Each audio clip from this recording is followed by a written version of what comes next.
mean to let me know if you can hear me all right. Music's probably a little bit loud. I'll sort that out in a minute.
That's not it. That's what I wanted to do.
Maybe we'll come back to that later because that was fun. Got a bit carried away there for a second. Good evening.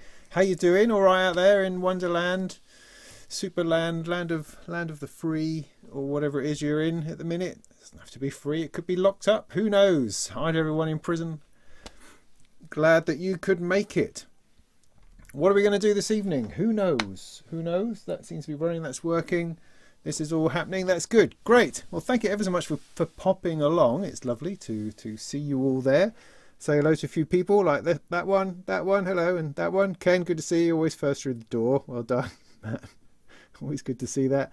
Richard, hi. Over on Facebook. Well done. Well done, you. That's good.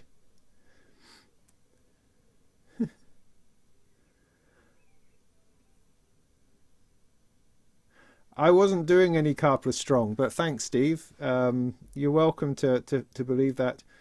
You can be heard. Great, thanks. Hi, DJ Kevin. Some squiggly squig. Another Steve, I think. Rick. Good. No beer. No, there is a beer. There's a beer over there. What I don't seem to have is a bottle opener, which is a bit of a worry at the moment. I can't seem to find it. So I'm going to have to come up with a different way of opening it, I think. I don't think it's a screw. Screw. Oh, I'm not manly enough. That's the problem. I'll have to bash it on something or get a tool on it and probably end up slipping and hurt myself, but I'll do that in a minute.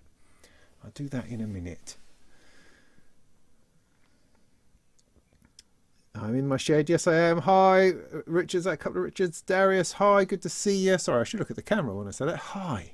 Hey. Hi, how you doing? Hi, Project. Hi, Tonal. Fantastic rectangles it is. Yes, it is. Christian, good to see you. Thanks for the message. That was awesome. Out of the blue. Man, they're the best. They're the best messages they are. When you get that, uh-oh, I got a strange request on Instagram. Those are always, you just never know what you're in for. So thank you for that. That was super. Use a Magneto. Yeah, see, the Magneto's been retired. I can see it over there in another rack. It's actually sideways.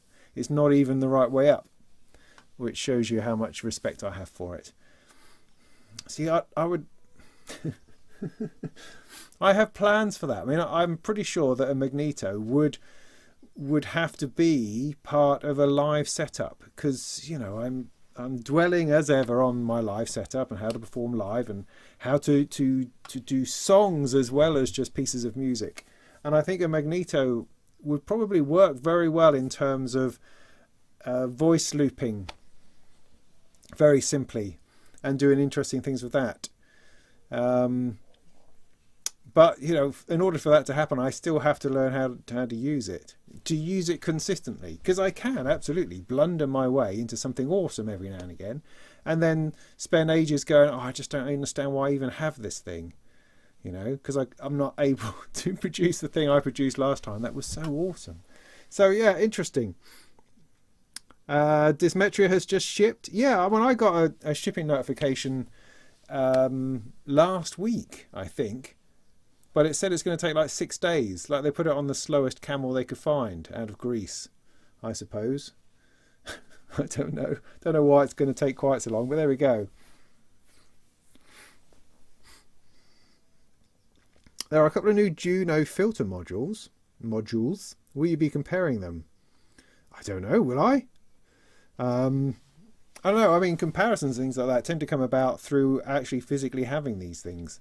I don't have a huge budget for buying modules, so only if only if I had them for comparison purposes, then yeah. I mean, there are a few comparison videos I can do. For instance, I want to do one on sequencers because I have a lot of them now, a lot of different ones, and I think it might be an interesting video just to run a whole bunch together and see what they are like, see how they vary, see how different they are, like simple ones from an 8-step one I've got here, to like the analog solutions one, to the black sequencer, you know, all those sorts of different ones, and try to give a comparative vibe between all these different ways of making music. Sorry, I'm just seeing that's leaning against that rather alarmingly. I'm going to stop that happening there. So yeah, you know, comparisons are, as I say, always dependent upon having things to compare. But because if you're comparing things from different companies, all of those companies have to send you something, unless you got a load of cash knocking around. The Diz thing, does it have a bottle opener? Well, that's awesome. Would I sell it? Would I sell what? The Magneto, are you referring to? Possibly, yeah, because it's an expensive module and it's, you know, a fabulous module in the right hands. I'm just not sure my hands are the right hands. But then, I mean, the stereo delay that I was playing with here, which is just in out of shot there, is pretty cool. And the more I play with it, the more I like it, because it's straightforward. You've just got a single knob. You know what that's going to do. You know what feedback and wet and dry mix does. You know, it's not difficult, and you can find those delays, the sort of delays you want. Because for me, a delay is just a very basic thing that I just want to increase the amount of stuff that's going on, you know, that's what I like. Anyway. Didn't you say you were not going to go to Superbooth or went anyway? I might have done. I might have done at some point say, no, I'm not going. And then later on said, yes, I am. I mean, I did that deliberately to mess you about. That was my plan. And it sounds like that worked. So, you know, that's a win, I think, in that regard. No, I definitely am an ard about it. I definitely did, but then decided that sod it. let's go and make a day of it, or a couple of days of it, and that's what I did. I can't quite decide whether it was worth it or not. I mean, it was worth it in terms of running into people and talking to people. That was great. I thoroughly enjoyed that. For seeing stuff, no, I didn't really see very much at all. I didn't really get the chance. It's a bit overwhelming, I think. I think you need a couple of days so that you can spend one of them wandering around going, ooh, and then another one actually giving things a go. But also you need to find space, because like I went into the sequential room, which was great, and I was able to chat to Dave Smith, which was really nice, but there were no spare synths to play on. Eventually a Pro 3, I think, became available. I did have a quick go on that, but of course it was completely messed up. Which is always fun. So you're going, nothing is working, but I turned it off and on again and it seemed to be fine. So that was groovy, but it's not the sort of thing that I was interested in playing on in sequential's place. So yeah, if you have more time, you can revisit rooms and find a spot, or hang out there long enough for a spot to come free on the thing you actually want to play on. So I mean, I imagine the amount of sort of paperwork and stress involved in going to Berlin for a day and a night is probably the same as going for a week. So I don't know. But sadly, I had to work. I have to work. I have to write articles and news bulletins about the show, and I can't do that if I'm wandering around it. You can't do it. You have to do one or the other. So that's how it's going to be for now. Hopefully get to Synthbooth, though. Synthfest. Get it right. Hopefully get to Synthfest, though, in October, which is just for the day. So you've just got to do what you do, but it's also smaller, so there's less to see. So that would be good, I think. That would be good.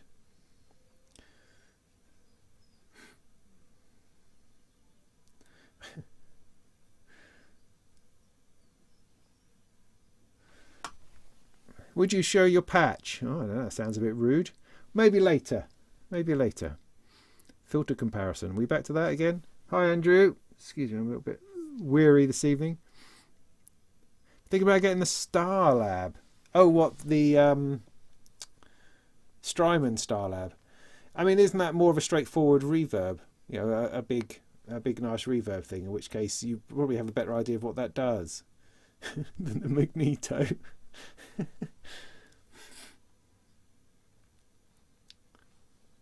You're doing an open mic in Holm Firth, wherever the heck that is. That sounds exciting. That must be up north somewhere, Andrew. Is that where you hang out? That is super exciting. All the best with that, mate. Am I selling my shirts? Yes, you can. There's a whole channel of merch you can get down the bottom if you're after t-shirts. Actual shirts? No. I really should have an affiliate program with Joe Brown's, or where's the other place I get my stuff from now? I get posher shirts now from I can't remember. Blake Mill, something like that. Anyway.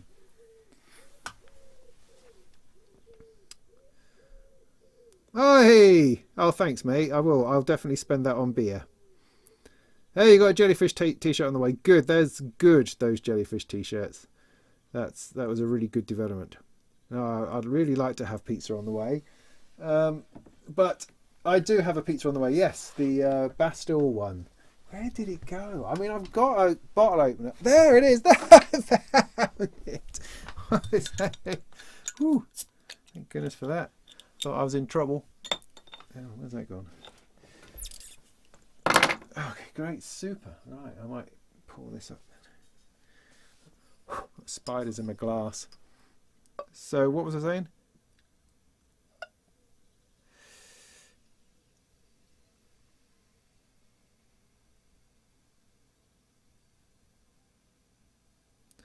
I haven't counted up my articles yet. The end of the month I will. I think it was something around 50 for Superbooth, which is good. I mean, considering I usually write between 30 and 40 a month, generally speaking, for Gear News. Try to get to 40 plus if I can. I didn't expect that to fill the whole class for some reason.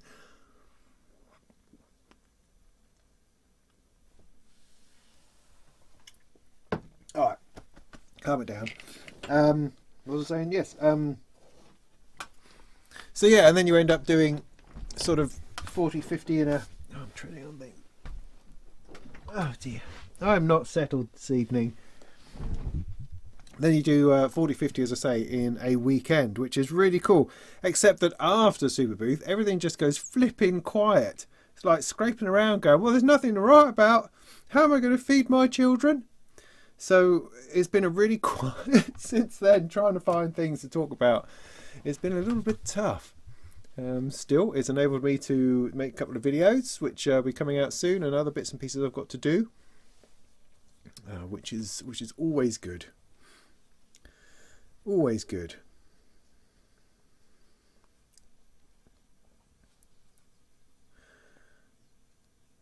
What Eurorack mixer do I use? Do I use a Turing machine much for general? Okay, well, look at that. Flip a neck. We've got questions. That's always good.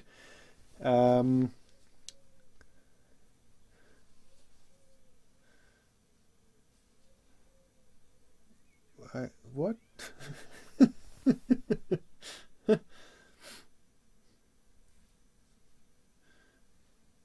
Z5000. It was a deep module, was it? Oh yeah, pizza. That was what it was. Yes. No, I do have a pizza. I have a Bastille pizza on its way. You're probably aware that DivKid's done a video on it, although I don't think it's out yet. Or is it? Oh dear. I don't know. I thought might have been. Anyway, so obviously my video on it is going to be poor in comparison. But what can you do? I mean, I get, as I mentioned, I think in the Molten Monthly, I get excited about certain modules for no reason. There's no logic to it. There's no formula. Just every now and again something crops up and I go, oh, well, that's fantastic. I must have it. Fortunately, it doesn't happen often. It only happens once in a while. And so that happened with the pizza. I thought, oh, that looks great. Look at that sort of crossfadey thing and the weird noises that are coming off it. I could do some weird noises. So I put in an order for one thinking that would be great. But then, of course, DivKid will do his video, show everybody how to use it. So I don't really have much to say other than I'll be floundering around going, I have no idea why I bought this thing. It's making weird noises. I don't know that I like it. Let's just stick it through a huge amount of reverb. So that's probably where I'm going to get. With that. So that's something to look forward to. So yeah, pizza. We'll be getting some of that. That looks really great. It's where they filmed Last of the Summer Wine, is it, Ken? You're going to roll down a hill in a bathtub.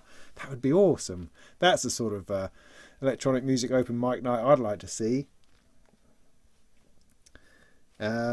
Have I met Heinbach? Yes. I was at the Thomann Synth Reactor where Heinbach was. I wouldn't say we were buddies or anything, but I have met him, and he seems really nice, and I very much enjoy what he does. I think he's an extraordinary, interesting talent, and is being fabulously rewarded for it. You know, he's doing so well. It's just brilliant. Really, really great to see something quite that left field, I suppose, quite so out of the box, doing so well. It's great to see. Do I use a Turing machine much for generative patches? Yeah, I mean, I don't do generative that much, I suppose, as in I tend to fiddle with things. I mean, you know, there's all sorts of things in here which could be creating their own little tune. I tend to see generative patches as something that you set up and then leave running. I tend to fiddle with it too much. But yeah, I do use a Turing machine a lot, although I can't spot it right at the minute. It's sort of... Oh, look, it's right there. So yeah, look, it's even patched in somewhere. I'm not sure what it's doing. Where's it going to? Oh yeah, it's going to this it's going to this quantizer, and I was using that to do something interesting with. So yeah, no, I do like it. It's just, in combination with a quantizer, I think it's a beautiful little thing. Yeah, I like it a lot. With the quantizer, of course, you can just calm down what it's going to hit into, so it then becomes more of a randomization on a set bunch of notes as opposed to just craziness. So I like that quite a lot. And just the way that the pulse output works, how that's not... It seems, you know, it's doing its own thing. I think that's a work of genius within the Turing machine that really does elevate it. If it was just creating CV, that would be good, you know. But the fact that it does that pulse as well, that gives you a whole other thing to play with, and makes the melodies it's producing far more interesting. So yeah, I like that. What Eurorack mixer do I use? I use a Mix BX from Feedback Modules. It's just superb. I love it. It's kind of crunchy and meaty. I haven't quite exactly mastered everything about it, but most of it, turny uppy and turny downy, that works really well. I've got two auxiliaries on it, although one auxiliary is actually a little bit noisy at the minute. I'm just trying to iron that out, so I'm only using one through the reverb at the minute. But the fact that it has two auxiliaries I think is brilliant, because I can then wire in a reverb and a delay or something like that, which I think is the best thing. So in terms of everything about it, its width, which is just wide enough, without being silly. The fact that it's 6 channels is enough for this sort of rig. The fact that it has 2 auxes, it's got a shed load of gain, headphone outputs, mix outputs, It even has a little bit. Does it have EQ? Yeah, it even has a little bit of EQ, which I don't ever use because I'm not big on EQ particularly. I can't hear the difference, to be fair. And it's got mute switches. You know, it has everything that I want out of a mixer, and it's in such a great size and format. So yeah, I can thoroughly recommend it. Absolutely thoroughly recommend it. And I've played with all sorts of mixers in order to try to find the one that works, and this is definitely the winner. Definitely the winner. Modular bottle opener. Yeah. Great merch idea. Yes, yes it is. Yeah, I've heard good things, nothing but good things about Happy Nerding modules. I noticed that their FX XL, no FX Aid Pro, it's come along. 200 effects though. What are you going to do? What are you going to do with 200 effects?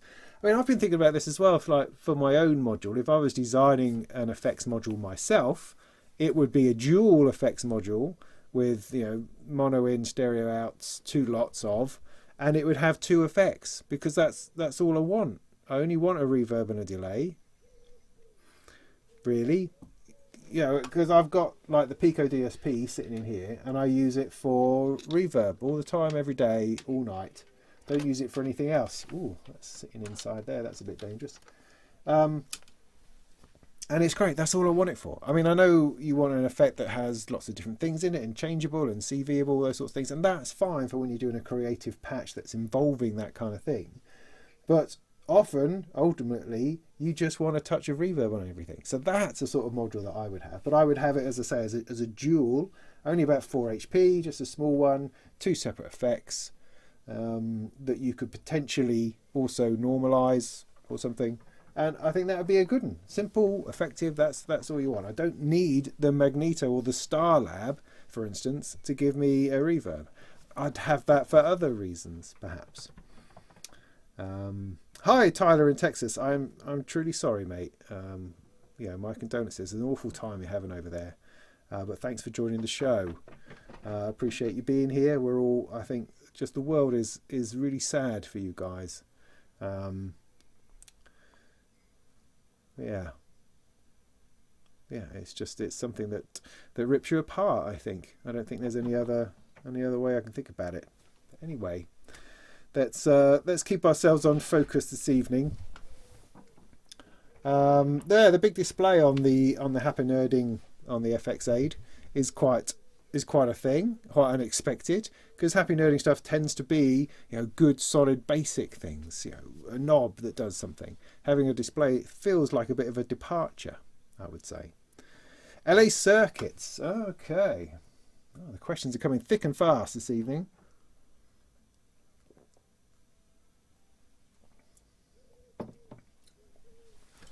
Well, LA Circuits are an interesting thing, because I wrote a little piece about them for GNU's last week, because there was literally no product out there, and they were bubbling around. I don't think they went to Superbooth, and I know they've got some stuff coming up at NAMM, so it seemed like a good idea just to see what they were doing, because I first came across them at Superbooth last year, and they did this slightly weird thing. I don't know whether it came off or not, but rather than being at Superbooth this is October, was it September, October last year, they sort of set up their own thing in the middle of Berlin and invited press along to it, and I was invited along to it. And it's like, well, if I'm going to Superbooth, I'm going to be at Superbooth. I'm not going to be then travelling into Berlin during the day to go to a demo and then back out again to Superbooth. I don't understand what you're doing. So I don't know whether they got any takers. I don't know whether anybody went along.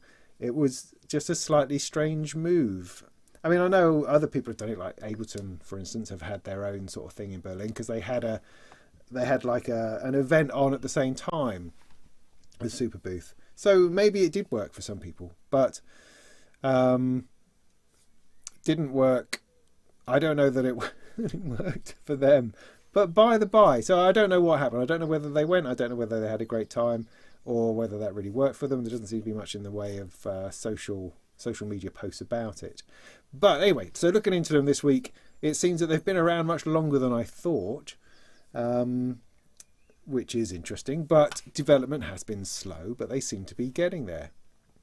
But it has been like a year since they released or were showing their sort of current range, and they haven't got much further down the road. So there's that big one, big sequencer, and the big dual filter. Still don't seem to be quite available or not quite ready, but they're getting there. I know they've had supply problems like everybody else has, but they seem to be very keen to be pushing forward this year to be doing stuff. And all of it looks great. I mean, they have a very Buchla feel. Not that it always has been. In the past, they've had slightly different front panels with a more kind of, I don't know, sort of a groovy 70s edge to it, which I thought was quite nice. But now they seem to have gone more towards the Buchla side with the blue knobs and bits and pieces, which is interesting. But I don't necessarily, although they are obviously LA circuits over on the West Coast, I don't think they're doing exclusively West Coast modules either. They're doing a range of stuff, interesting things. So yeah, these seem well thought out. They seem could be solid, very attractive in a case. So yeah, I think they're interesting. I'm not sure, I haven't heard any. They've also rubbish at doing demos, like they haven't done any. I mean, they did last year. They did these songs which were great, except they were kind of guitar songs, guitar rock band type songs. And there was probably a synth in there somewhere, but you couldn't really spot it. And whenever you saw it in the video, it never seemed to be matching what the music was doing in the video. So you ended up going, I don't know whether this has anything to do with it. So they need to just do some solid, straightforward videos on their modules, what their modules do. I think that would be beneficial. That's always the way. I just got a message. That was exciting. So yeah, okay, so carry up to that was my thoughts on them. I think they're full of potential, look fantastic, be interesting to actually see them in action. That's what you want to happen. I mean, they should be at NAMM as I understand it, which means someone may get a video of what they're doing, so that would be cool.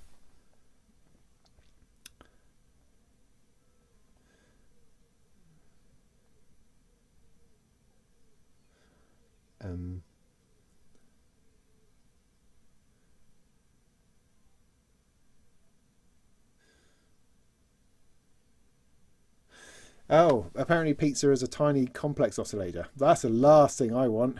Complex oscillators. I was doing a review of was it Cosmotronic complex oscillator they sent to me, and I kept looking at it going, I don't know what I'm doing, don't know what I'm trying to make this, what am I trying to make this do? It almost seems like complex oscillators are an exercise in trying to make a very clangy kind of crappy sound out of a lot of stuff stuffing into each other to make a kind of a clangy sound. I don't know, it's I'm not sure. I like nice sounds, I suppose, ultimately, but we'll see. I'll give it a go. I have a slight fear that it's going to end up like the Basimilus.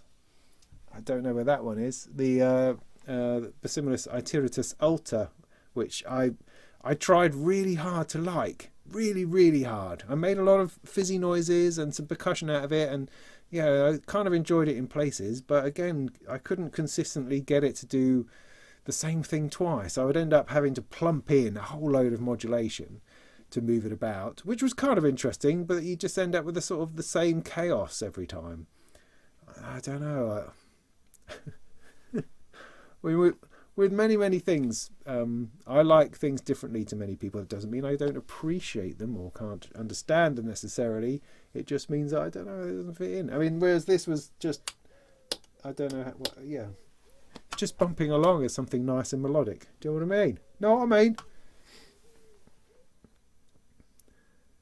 Yeah, you're only here to watch the floundering around. Good job. That's what I like to hear. That's my scene, man.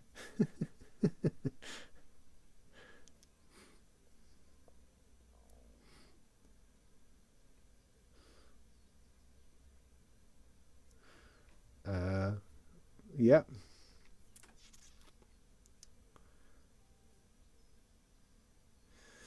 So, yeah, I apologise for being in a bit of a time warp over the messages, because the messages always happen a little bit later than you know, it takes a few minutes for the messages to come through, and I'm a little bit behind, and I'm back anyway, so I'm probably answering questions that you've already asked like 5 minutes ago and have moved on.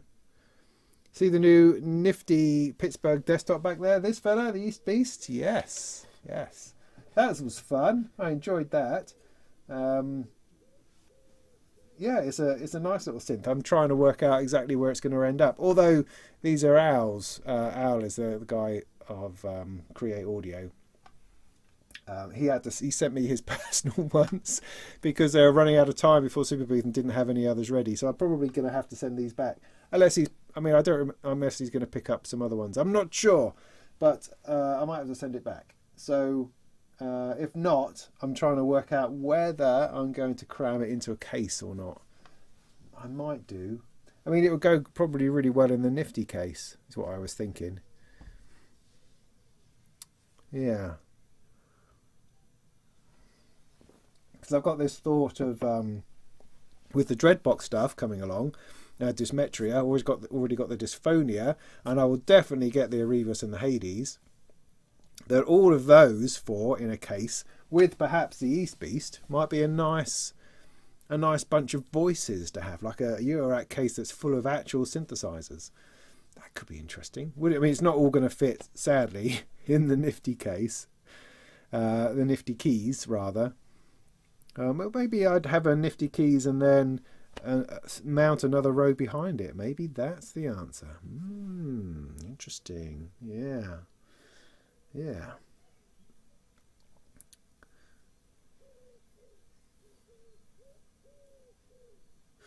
Yeah, I mean, marbles versus a Turing machine, it's not really a fair comparison, I would say. I think marbles can offer a lot more differently. The thing that's going for the Turing machine is just its simplicity. It's just the most simple, effective way of generating melodies. That's what I would say.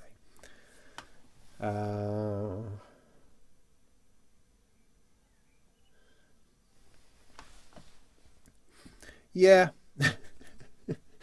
Shooting videos with the lights off, it just makes everything grainy. I'm not proficient enough at camera work to understand how you shoot videos in a darker environment. I mean, once I'd cracked the fact that I have to just flood everything with light.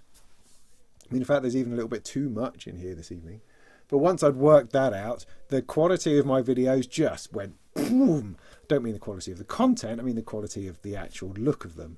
Because up until that point, I was sticking all sorts of strange filters on to try to make it look cinematic or something. But it was only when my mind, or wrapped my mind around the idea that actually just get lights and light the whole thing really brightly, then your camera works at its proper ISO like it's outside, and it just looks, the quality of the shot is so much better.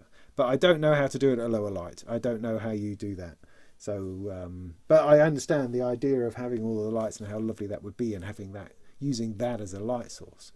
As I say, I'm just not clever enough at the moment. Maybe I will be, who knows. Well, no, Milo Melodies, funnily enough, I think he recently built one for the first time, and that's the first time he's had one, and now he's gone mad on them because he's realised how awesome they are. I think, yeah, that was his first DIY job. I think so. Use backlight. Oh, blacklight. Okay, does that work? Does it? Thought that's something they use in forensics. A text mix in the future. Yeah, I have one of those, and it was good. It was good to a degree.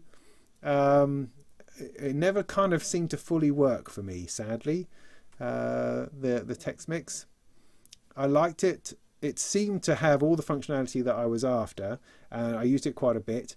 But I ended up kind of moving away from it. I can't fully explain why. It just didn't quite do what I wanted. I don't know. I can't explain it. It just didn't really. It ended up not quite clicking with me for some reason. Jamie, hi. Good to see you.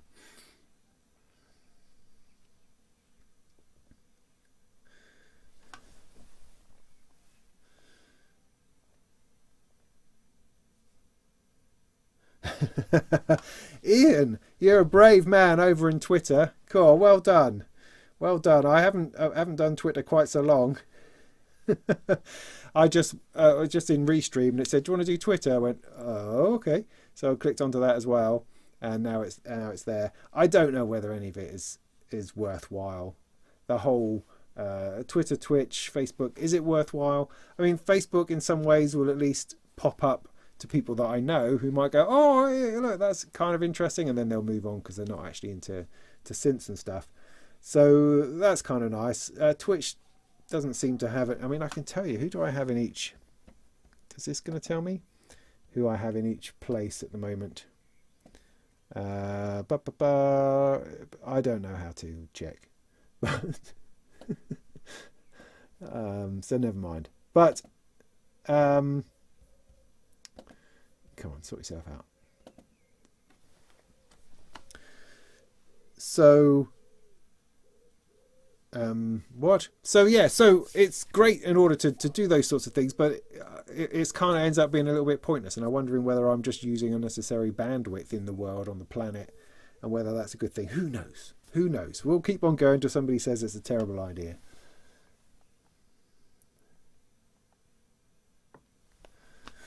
Make noise, mimeophone. Yeah, make noise. What's happened to them? They seem to be very quiet lately. Very, very quiet. I wonder if they're going to be at NAMM. The mimeophone, I think, is a beautiful thing. It just looks too complicated to me. Too complicated. When's the next EDU build? Ken, good question. I think I've noted that Moritz has been building the filter and doing some photographs of that on Instagram. Of the manuals coming along and pictures of the breadboard, that kind of thing. So I imagine it's the filter next, but I think he hasn't quite finished it yet. So we're just waiting for that to happen. But I think that's probably going to be the next thing. It makes sense, I think. And the thing I'm trying to convince myself to do is, before we do the next build, I'm going to read through the glossary and the appendixes a bit more, so that I can remind myself of what an op-amp is and what that does, and other bits and pieces. Try to retain some of the information, so I don't start each build completely clueless. Because we should be learning and retaining stuff by now, and because of this time passing, I tends to fall out the back of my head again. So I will endeavour, if I can find the time, to try to do a little bit more reading up on it before starting the next build.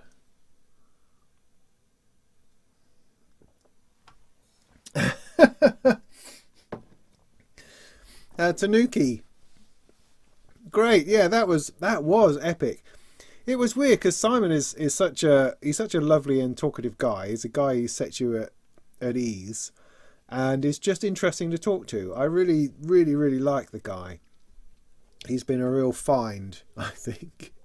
And so when we did this podcast, I wasn't expecting it to go on for more than an hour. It went on for 4 hours. There was a point, I think I said at about 10 o'clock. So we started at like 8 or something. At like 10 o'clock, I said, "Oh, I really should go, because this is exhausting." and then I went on for another couple of hours. Just nuts. Totally nuts. So yeah, but that was fun. We just kept talking. And you forget, because we weren't on camera, it's just an audio podcast. You don't quite, it feels different. It's immediately more relaxed. It feels less stressful. And, it felt like you're in a pub chatting, really. So that was nice. So yeah, if you don't know what we're talking about, then do go over to Simon the Magpie's podcast place, wherever that may be. I can't remember, and you can find it. You can spend a few evenings listening to it if that's your thing. We talked about everything. It's interesting.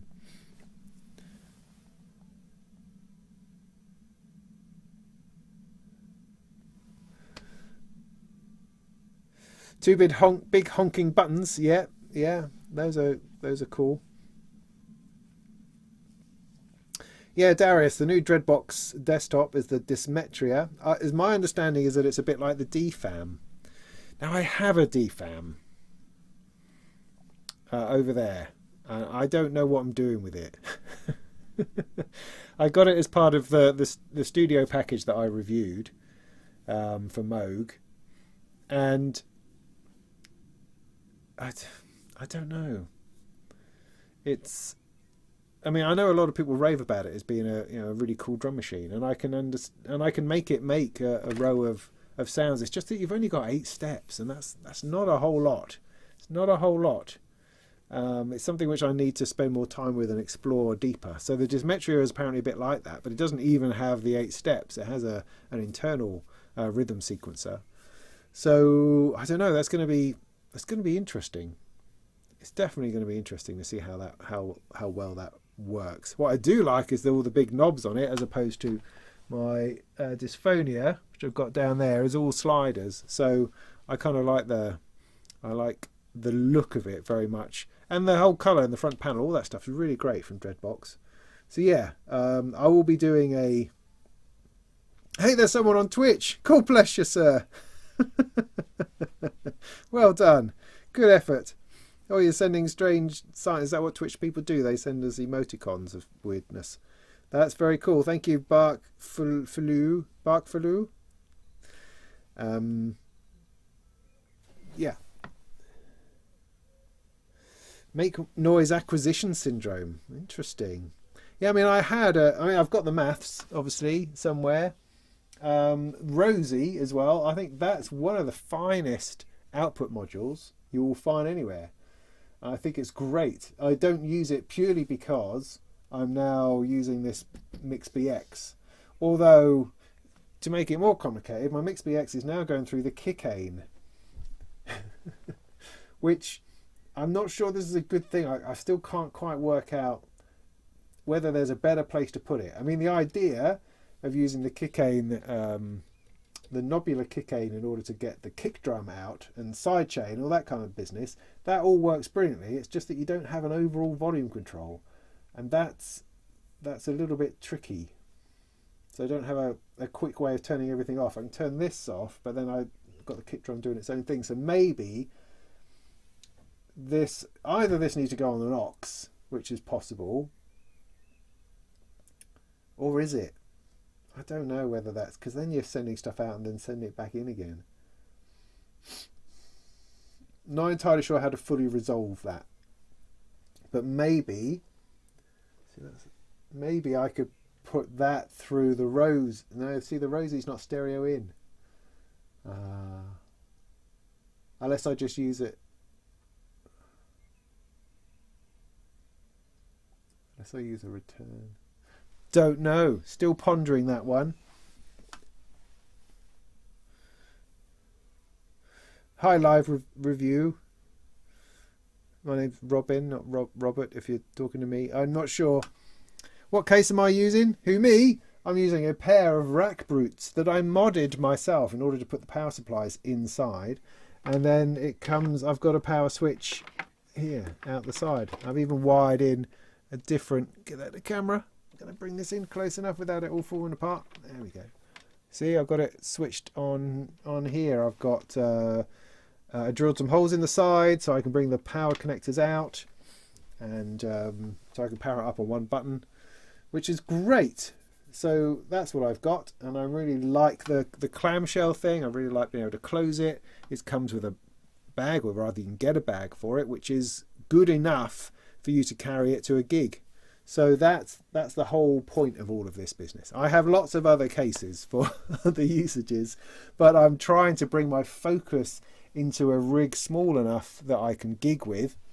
And so this is the one I'm trying to work on the most. And the modules that are in here, you know, they come in and out depending on their usefulness at the time. I'm quite liking it at the moment. I could certainly do a 10-minute jam on it without too much bother. But again, it all comes down to can you vary it? Can you change? Can you do verse chorus? Can you do 2 songs? I mean, gee, flipping whiz, could you do 2 songs? That just seems crazy. But who knows? Maybe. That's kind of what I'm working on.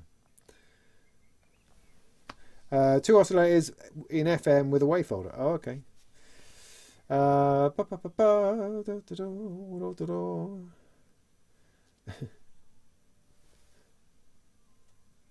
Do I still recommend and use the Moog Eurorack cases? Yes, it was a good place to start because of its expandability. And I liked the console style, I have to say. I mean, I've got them over there on shelves now, and they still look pretty brilliant. And I was at one point taking that to a gig, but I was having to put it into like a speaker case, a speaker bag, a bag for a PA speaker, wrapped up in a blanket and bubble wrap, and that's not a healthy way to take something to a gig, I don't think. So I've taken my focus off them. They're still very good. They're a good size, good and deep, sliding nuts if you like that sort of thing. The only thing being that they need individual power supplies. So I ended up sort of, it's like initially getting one row was fine, but then getting another row, having to buy another power supply, and I got the row power ones from 4MS, which are quite pricey, but really good because you can chain them, so you only need to plug one wall wart in. So, you know, pros and cons with it, but it's a good, I liked the rake of it, although this is similar, so I like that sort of console style. So yeah, I think they're good, I think they're attractive, you know, getting them up into three, a stack of three, and the fact that you can start with one, then buy another one and another one, that really appealed when I first started it. So that was the reason why I went that way. But now I've got lots of different ones, you know, I've got an attaché case style one up there. I've got a strange angled one over there. I've got boxier ones over there. So yeah, like it.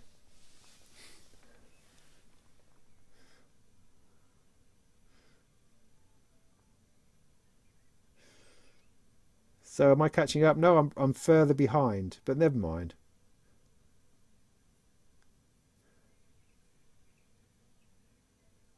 Oh, apparently the pizza is supposed to shine in this complex being too complex oscillator thing. Good, cool. Cool.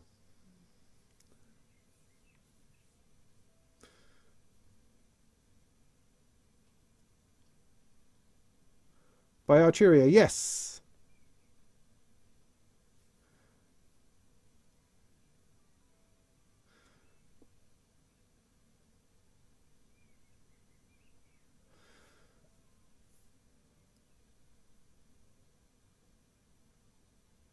Is that a THX 1138 poster? Yes, yes it is.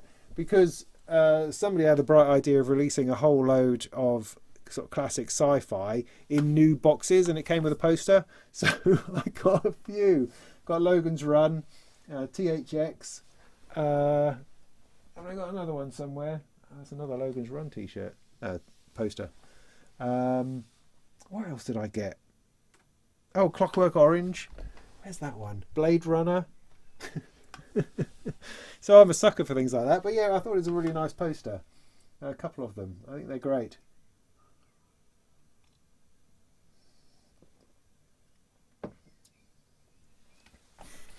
Robert Duvall, wasn't it? Have I got that right? I think so. Am I enjoying that him in Westworld at the moment? I think so, maybe. Anyway, Blood Blah. Is that a real owl in the background? A what? What owl? I mean, there's real birds in my garden, if that's what you mean. I hadn't noticed an owl. It's probably a wood pigeon. Get a lot of those. A cuckoo type sound, which is tends to be a wood pigeon. Everything seems to calm down about this time of night, though.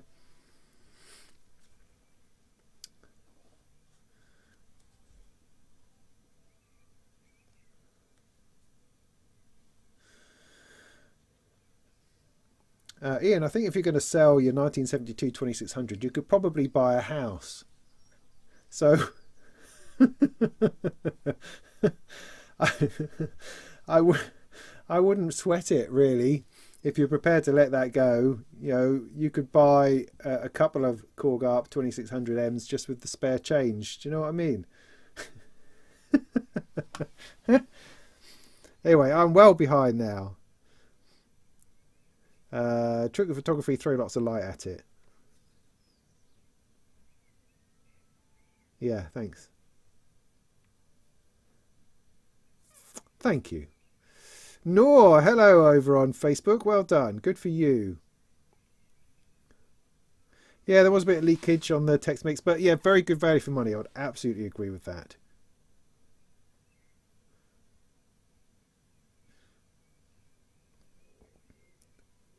Do I think the East Beast filter knob is too big? No, I don't. It has this. I'll bring it in for this bit. It's really nice to roll with the finger. I mean, they've Create Audio has designed all these knobs themselves. They're not off-the-shelf knobs. They actually got a whole load made.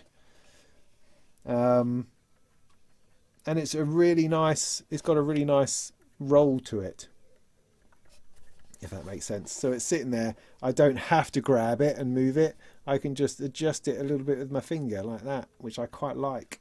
I quite like that. Is it too big? No, I don't think so. I mean, it's an aesthetic choice, I imagine, and they are a bit crazy and out there. So that's what they do. I quite like the difference. I mean, Dreadbox is similar, I think, with the difference in knobs that they do. I quite like that. Quite like that. Just looking up at other bits and pieces. So no, I wouldn't say it was too big. Not for me. Not for me. Not a terrible idea. Keep on twitching. I will. I mean, for all I know, you see, the great thing about the whole Twitch stuff is that I could be doing that completely obliviously, and it could suddenly build up to a huge thing where everybody in the whole of Twitchiverse is tuning in, and I wouldn't know. That would be quite exciting. So, you know, it's honestly, it's no skin off my nose to stream to different places. Considering I bought a year's worth of Restream to try this out, then because you have to subscribe to it. This Restream platform that takes your single stream and splits it out over different social media platforms. So I'll keep on doing it if it's not doing any harm, as it were. What do I think about the Castor and Pollux? I have one here. Castor and Pollux. I put these lovely knobs on it. Highly recommend these knobs from Thonk, which are just super, because the little knobs are a little bit little, but these are fabulous, fabulous, fabulous. So, am I in focus? I can't quite see myself. Yeah, no, I think I am. So, yeah, I like it. I don't fully understand it. I get confused sometimes, and it always starts out of sync with itself. So I'm always having to press buttons on it to get it to pull itself together. So I quite like it hard synced to itself. But it's meaty and bassy. Doesn't seem to have a particularly high range of sound. But in that bottom end, it's a very, very gritty, fun oscillator, I think. I like the lights on it. I like the way it glows. Sometimes I think the mix out can be a little bit overwhelming, but using individual outputs, it's great. I mean, it's very loud, I would say. So that has stayed in my case for quite a long time. So that's a good thing. Although, funny enough, the Honor oscillator is the one that really seems to work every single time. Every time I'm after something, it's that delivers. It's a brilliant little oscillator. I would have 2 of those any day. Any day. How is there another Ken on Twitch saying disting? You are pulling my leg. There's no way that there are two distinct obsessed Kens in this universe. No way. So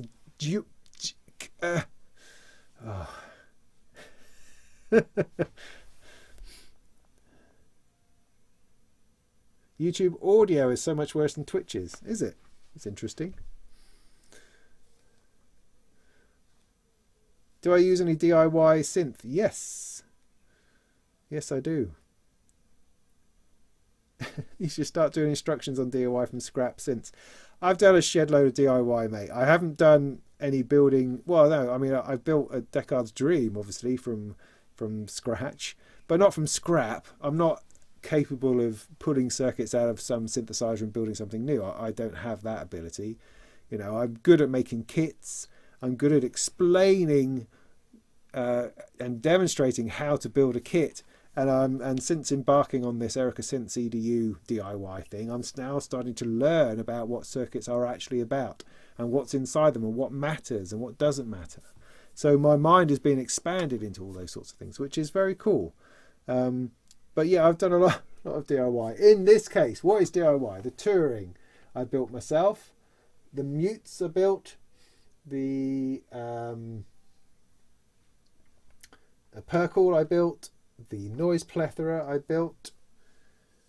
That's it in this particular case. So a few bits and pieces.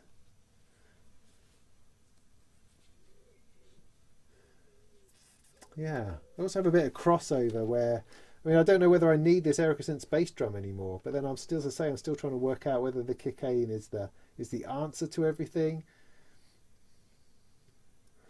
or not. And then I've got the Percall, which is great for giving me 4 channels of percussive type sounds and interesting rhythms. But then I've got this Fasalune Vega, which is also doing that. Now, I don't know, I'm still experimenting with that. I really like the fact I've got this Europi consequencer, which is generating patterns to run into it, just simple patterns. But I still haven't quite exactly worked out which patterns I want to be using yet. Oh, it's just so much. This is the fascinating thing about modular, is you're never done. You're always fiddling and going, oh yeah, but what if I did this and what if I did that? And then you end up with a couple of things competing before you decide on which way to go. You know, it's fascinating. I'm sure you could probably accomplish, you know, complete the modular mission if you gave it a good solid week. You could probably just get through everything and then you're done and you can move on to something else. But because I play with my modular very sporadically, I'm always coming back to the same position where I don't know what I'm doing and then having to work towards, oh, okay, I know what I'm doing. Now I know what, I've got to go and do something else. And then I come back and the cycle begins again. I would love a Moog Matriarch. I do not have one. That would be a lovely thing to have. It looks like a lovely synth. I've played on one once at Superbooth and it was definitely broken, which was a shame. But yes, I would like to play on a synth like that. That would be a wonderful thing. Francesco, good to see you on Facebook, sir. Oh, I've just talked about your Vega. Nah, there you are. Why don't I use a 4017? Yeah, why don't I, eh? Why don't I flipping use a 4017? What am I been doing all this time? Good Lord. I don't know what that means, mate, but thanks for that. Isn't a DFAM a sort of executive toy? No, not really. When is Edge coming? No, don't know what that means. Nymphess? Yeah, I got one up here. Where's it gone? Oh, it's just there behind my educational stuff. Yeah, good. I enjoyed that. I will use it some more. You know, I'm trying to. Well, there's many things I'm trying to do. I'm trying to get more time for music making, and because I feel now that I have a lot of gear that I could be using for making interesting music, and the thing that's missing from my life is the time in which to make that happen. And so, you know, I'm seeing how we're going this year. I'm making a concerted effort to try to expand my reach, to make more cash so that I can buy more of my own time. Does that make sense? Anyway, I'm still hours behind in the chat. I'm like 20 minutes behind, but that doesn't matter. I don't care. I'll just keep going. What's the most popular module out there for soundscapes and ambient music? Probably the Magneto. Combined with a beads and a rings.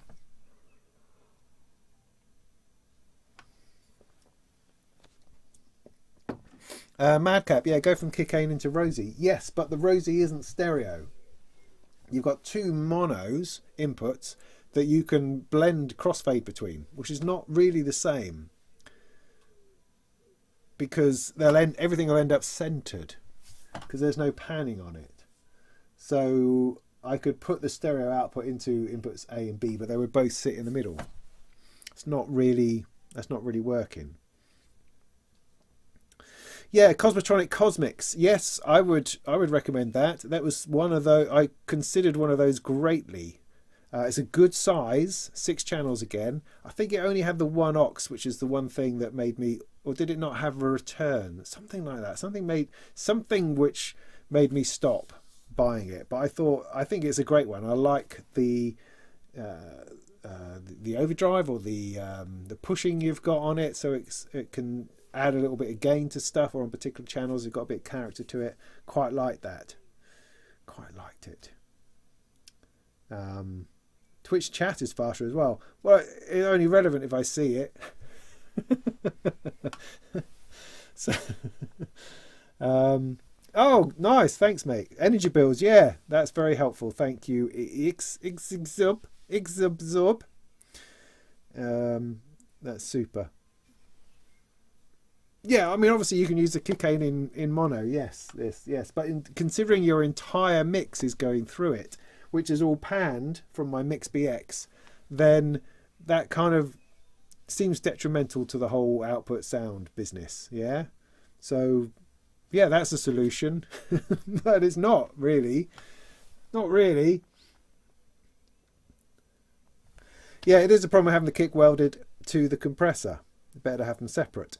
Yes and no. I mean, what I like about it is that it's an instant solution, you know, and I can absolutely use it. Now thinking about it, I'm thinking, well, is it the best use of something? But in a mobile performance rig, it's probably the best way to do it.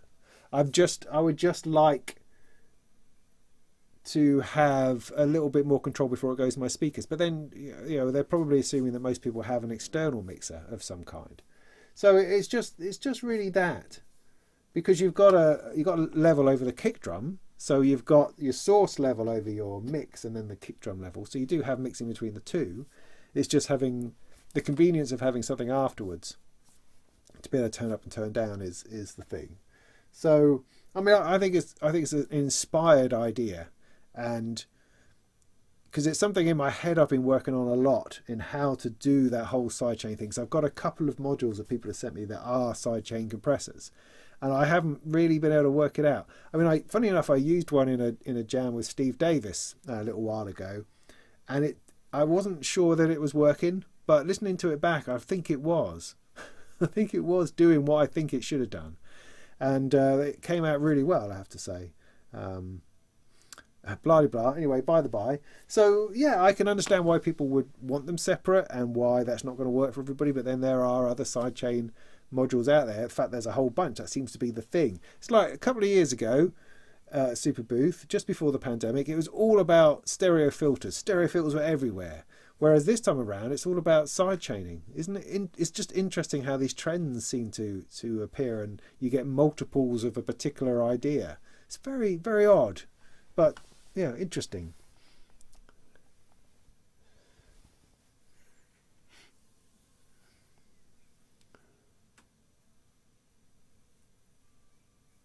I don't have a gig planned with Steve Davis. Gareth Williams does. God bless him. They're doing something over in Bristol way, I believe.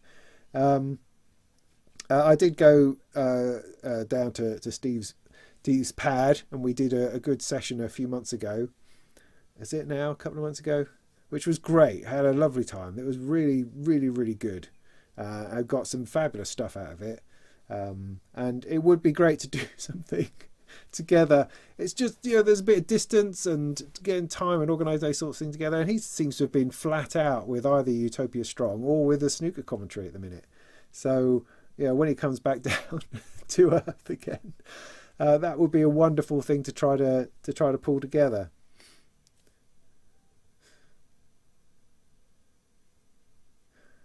No, don't mention it, mate. No worries. I mean, there's a lot of time people will call me Vincent. I get that a lot. People call me Vincent. But then that was my own fault, because I would introduce myself on a video saying, "Hi, I'm Robin Vincent," like Troy McClure. So I've stopped doing that now, and I only introduce myself as Robin, because I kind of feel that, you know, we've got to know each other now. We're on first name terms. I don't need to put the Vincent on the end. But because Vincent is also a first name, I often get called Vincent when people don't hear my name properly. That's a little bit more annoying, because it sounds really rude to me when someone calls you by your surname. You know, "Oi, Vincent!" That sounds like my PE teacher when I was at school. But yeah, I mean, I've also spent in various places in my life being called Rob for short, which of course people then assume is Robert. So it's not an uncommon mistake, because Robin actually for a bloke is an unusual name. apparently. So there we go. A passive mixer, 10k pots. Yeah. Cool. Look at images of what? Oh my goodness. I mean, it's nice and that. I don't think I'm going to be just going to be inspired to put together a passive mixer right now. But thanks for the encouragement, mate. We'll see how we go, all right? See how we go.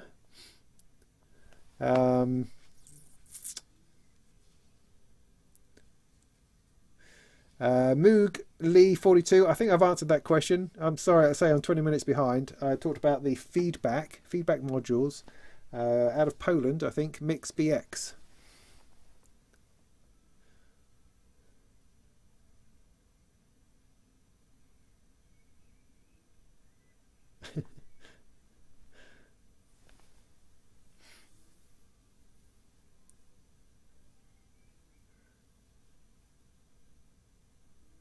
Have I ever used the Norn mono? That's a good question.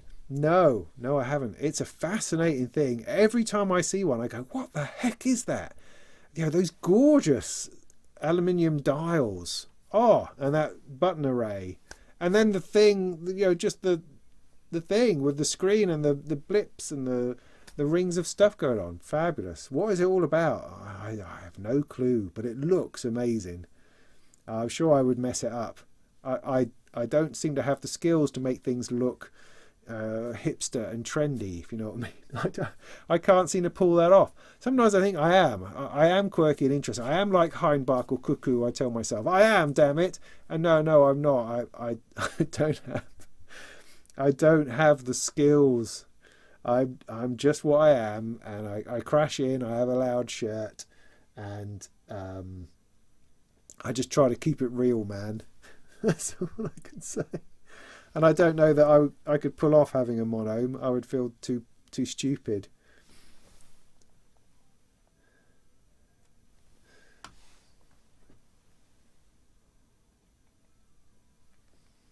I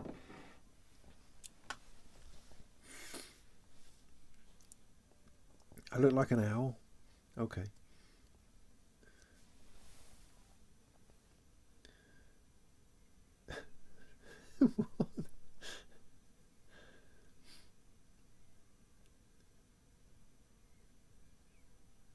No, I'm not missing the cockerel because I can still hear him all day, every day. They're just a bit further away, so it doesn't get quite so obvious on my recordings, thankfully. But he's still bleeding there from 4 o'clock in the morning through to about 5 or 6 in the evening. He's going at it the whole time, wants the world to know that he's there. So yeah, they're just further away. We asked them to move them, and they were kind enough to do that. Tell us about the mini knob caps from Thonk. How you find them? Just bloody brilliant, mate. Just perfect. They do exactly what they say. I've used them. Where have I used them? I've used them on the 8-step sequencer, which I've got here. I don't think this is necessarily going to help. But here, 8-step sequencer. Use them all over that. Use them all over the Caster and Pollux. What else did I use them on?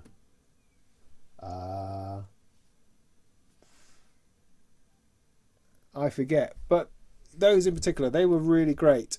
Because the little knobs you get, the everything to hand with a little knob on it. Oh, they were doing these little things here. They're the worst. They're the poorest thing in Eurorack is these little knobs, and those just go over the top and make the world a better place, and it's just super.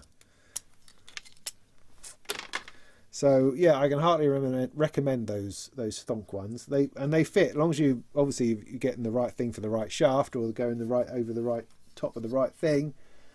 Then good, and it's a nice way to personalise your rack a little bit. I mean, would they all fit on the veils? Because the veils might be a little bit too close together. But then I never turn those knobs. Does anybody know what these knobs do at the top? The offset, excuse me, and the well, obviously I've just told you what they do. The offset and the curve. I never know what to put it to. Just leave them alone. I'll leave them alone.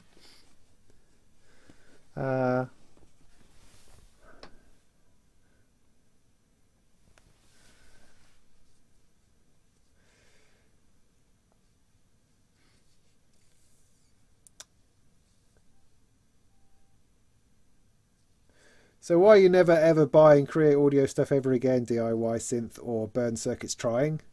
Do tell us all about your create audio terribleness. That sounds like a story. Sounds like a story. Still talking about owls, crikey. No, Cause of Descartes' Dream's not finished. No, but in my head, I've been coming up, I believe, my plan in my head. I mean, I've got 3 things from Sound on reviewing at the moment, so they need to take precedence. I've got to write an article all about how to make beats, which is giving me nightmares at the moment. What? I don't. Anyway, I'm gonna. So that's tomorrow. Got to get that done before the end of the month. Very important. I've been putting it off and putting it off. I'm going to have to grab it by the metal and talk about it tomorrow. And so, yeah, anyway, got to do that. And then what are we, at the beginning of the month? So, yeah, my plan... Oh, no, but I've got the Dysmetria turning up, so I'm going to have to do that. I'm going to have the pizza turning up. Got to do that. I think feedback modules are sending me a punk, so I'm going to have that as well. So I've got those things to think about. But what I would like to do this month, June that is, I'd like to do a video on the Behringer 2500 module rack, modular thing I've got sitting over there. I haven't even tried the sequencer out in it yet, and I've had that since, I think, before Christmas. That's just crazy. But also I haven't seen anybody do any videos on it either, which is interesting. So I think it would be interesting. It would be very interesting to run the 2500 modules. I have one of each, and I've even got 2 oscillators. So I should be able to do something interesting with it. I'll have to add some effects, I imagine, to make it more interesting. And it's over there. That's why I'm looking over there. It's sitting over there in a rack looking interesting. Not sure how I'm going to power it all yet either. So yeah, anyway, so I'd really like to do a video on that this month, spend a few days with it and get something interesting out of it. So that's a plan. And also to do at least a day's soldering on the Descartes Dream, get those IC holders in. I'd like very much to do that. I'd like to move that down the line to get to the next to the next stage. Because, I mean, I'm nearly there. Nearly there. Do I use grids? No. I really like the plethora. It was quite a plethora. It was quite a tough kit to build. Very cramped in there, so it took a little bit of thought. It didn't work first time. I had to resolder a couple of bits, but then I managed to put it back into existence.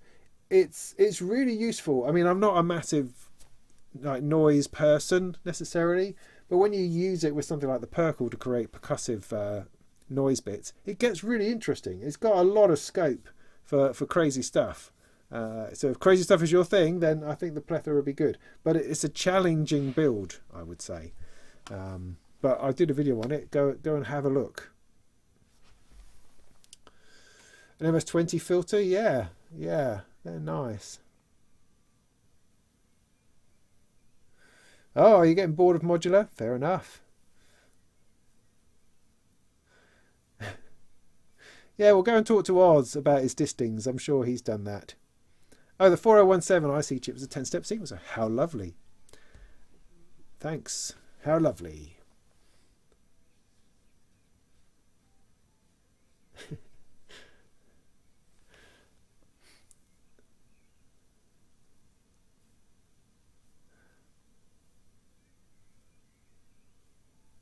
Kevin, you're a bit of a Moog fanboy, it might be fair to say.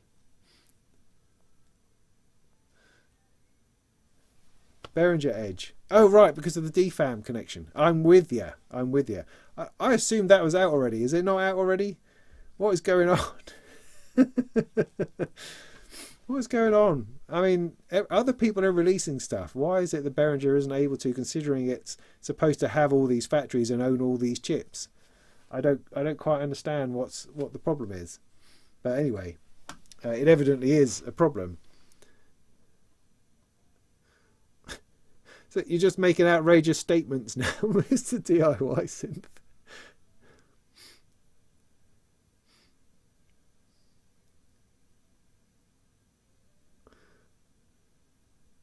Right, let's not fall out over Vactrals. Vactral police.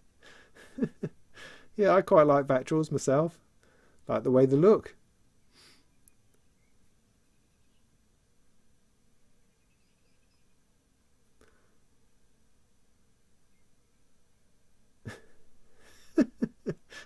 What? Anyway. So, 15 minutes ago, you're all having a bit of a Barney over Vactrals. That's interesting.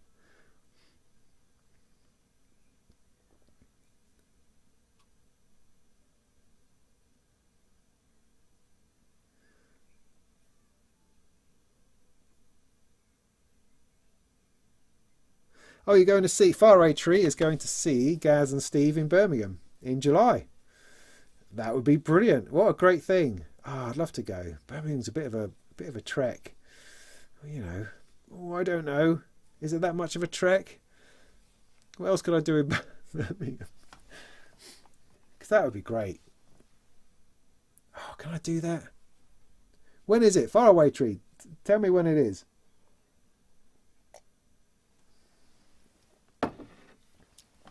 I'm going to see Queen next week. If they're still alive. I don't mean the Queen, I mean Queen. With Adam Lambert. Now, we bought these tickets like 3-4 years ago, and it then got cancelled because of COVID. And it's finally happening. And we almost missed it because we didn't realise the tickets had been reissued yet. And I just discovered that it's like next week. Just in time, we discovered. So that's exciting. But apparently they've just done their first gig up in Glasgow before heading to the O2 where I'm going to see them. And they said, "Cool, heck, that was flipping hard," said Brian to Roger. And Roger went, "I don't even know if I'm still alive."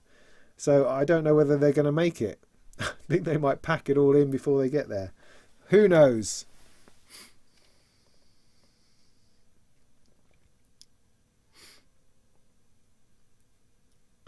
Yeah, Cuckoo, Heinbach and Look Mum No Computer Sam have started a supergroup together, which is cool. Yeah, look, somebody else has said that already.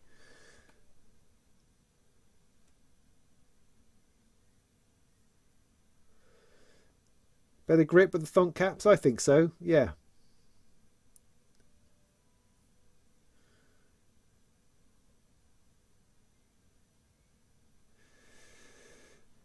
Yes, I mean, potentially Close Encounters, but I'm a bit, scared about copyright most of the time. Just got the Meg. Hey, nice. That's a good module, that.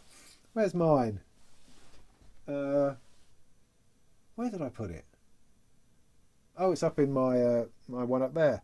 Yeah, quite good. I mean, it's quite. I found generally with Neutral Lab stuff is it's a bit edgy, by which I mean it's not necessarily the smoothest experience in the world, but it's really nice. I mean, that wave folding is really interesting. You just go to some extremes and then it all just kind of disappears. But that bit in the middle is really good. It's a nice, I mean, it's a simple little build and it's a nice, useful little module. I mean, that's all you want. That's all you can ask for out of a module, really. How am I getting on with the M1E5? That's interesting you should ask that, Rob, because I haven't played with that for a little while. It's down there in my case with the Descartes Voice I've got down there that needs all a bit of love, I think. I liked it a lot. I played with it a lot when I first built it. So I built that. That was a DIY. And I think it's a brilliant thing. It takes a little bit of thought, though. So it's not the sort of... It's not quite so easy to just turn on after you haven't played with it for months and just go, oh, yeah, no problem. You need to give it a little bit of thought. And it works really well by itself. So in some ways, it's more difficult to work out how to add to it, how to supplement it, how to augment it, things like that. That was a bit trickier to know how to do that exactly. But it's a top class, I would say. One of my favourite, definitely top 5 sequencers, if not in the top 2. My favourite one being just this 8-step one from Wavephonics, which is just awesome. So that's probably the one afterwards, I would say. Yeah, I really do like it.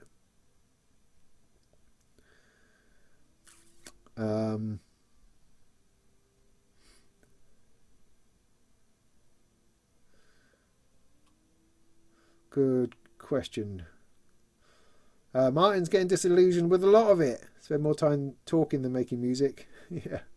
Yeah, but it's a nice thing to talk about, ultimately. You know, as hobbies go, if that's what you're seeing it as, it has a lot going for it, I think. A lot going for it. I completely sympathise with the idea that it can be difficult to make music sometimes. Yeah, I think it can. We can get caught up in the whole talking, another thing, doing more stuff. But then, you know, it's a healthy industry that keeps on moving and keeps on offering stuff up. So I'm going to keep on talking about it, I think. That would be the idea.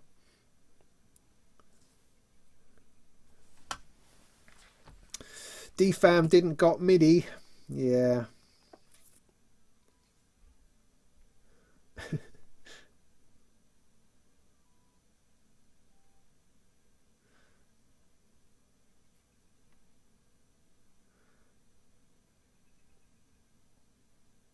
Yeah, I mean, I would say if you're finding...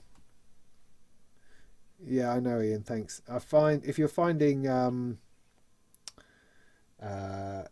if you're getting disillusioned with the whole modular thing, if you're finding it either too repetitive or not inspirational, I would highly recommend jamming with somebody.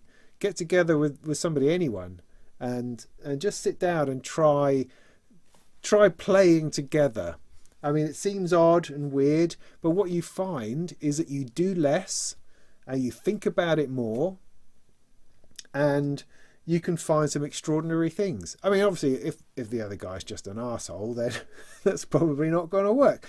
But assuming that you both have some kind of creative intent of doing something interesting with each other, together, then it absolutely should be brilliant. And it will, I would say, you'll find that revitalizing. I think often being by ourselves, working on this stuff can take us in a similar circle, you know, where we're just ending up moving around the same bits and ultimately doing the things that we find pleasing, but then they become too samey. I mean, I know I certainly do that, and in some ways my interest is encouraged because my playing with it is so sporadic. Because I'm very busy, I work hard. I don't always have the time to sit down and play with it, so that when I do, it's quite fresh and quite interesting, because I haven't spent 3 days just doing the same loop over and over again. So that's actually beneficial to me. But yeah, I would hardly recommend getting out and just jamming with other people. It may not be awesome, but it will change the way you do things, and it will make you, as I say, it will help you do less. And I think that's quite important with modular. It's very easy for modular to spill out into too many things happening at once. So yeah, do that, I think. Do that. But also make a change. Sell some modules. Buy some other modules, perhaps. And think about it differently. Rearrange, take everything out, put everything back in again. That kind of thing. Do things differently. Yeah.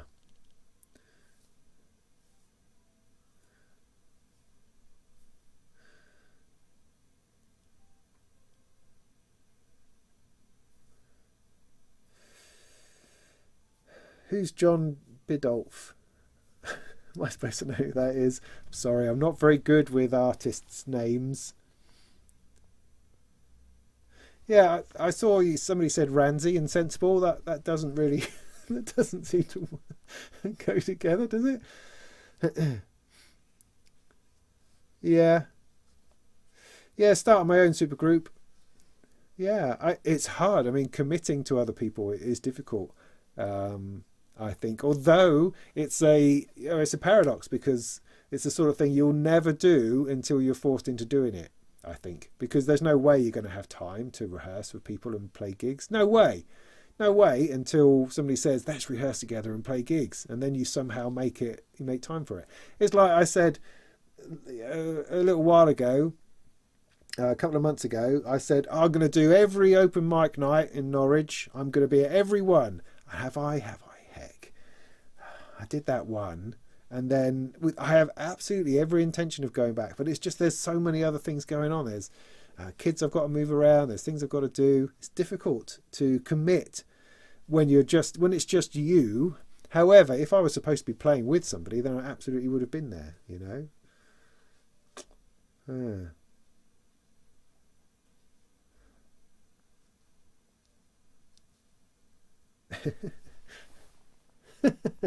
Thanks, Andrew. I appreciate that.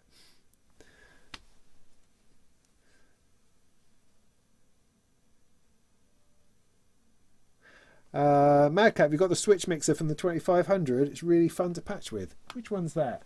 Hang on. The mix sequencer. Is that what you mean, the mix sequencer? I can't see for looking. Oh, I mean that sounds interesting because I don't have a clue what it does. I've never turned it on. Yeah, the sequencer and the mix sequencer thing, I think are two of the most interesting things about the 2500, and I've not grasped exactly how to make those work, but I'm well into trying it out. So yeah, I'm trying to talk myself into the excitement about doing that stuff with the 2500. I think that's going to be good. I need to do it. Can I talk about the O&C? No, I can't. I don't know anything about it. It looks like the most uninspiring module, I think, that you can find. It's like if you wanted to design a module that would turn me off, that would make me want to go and do something else, the O&C is exactly that module. That's it. It's got a screen and no labels, some knobs, patch points. What the heck am I doing with that? You know, I mean, it's more boring than the disting, I have to say. Now, before you jump up and down and shout and wave at me, I understand that it's full of functionality. It's full of awesome things, like the disting is. It just does not thrill me. You know, if I want to deal with menus and and masses of functionality, I'll turn on my computer. You know, I've got all of that on my computer. That's fine. I like knobs and knowing what it is that they're doing. You know.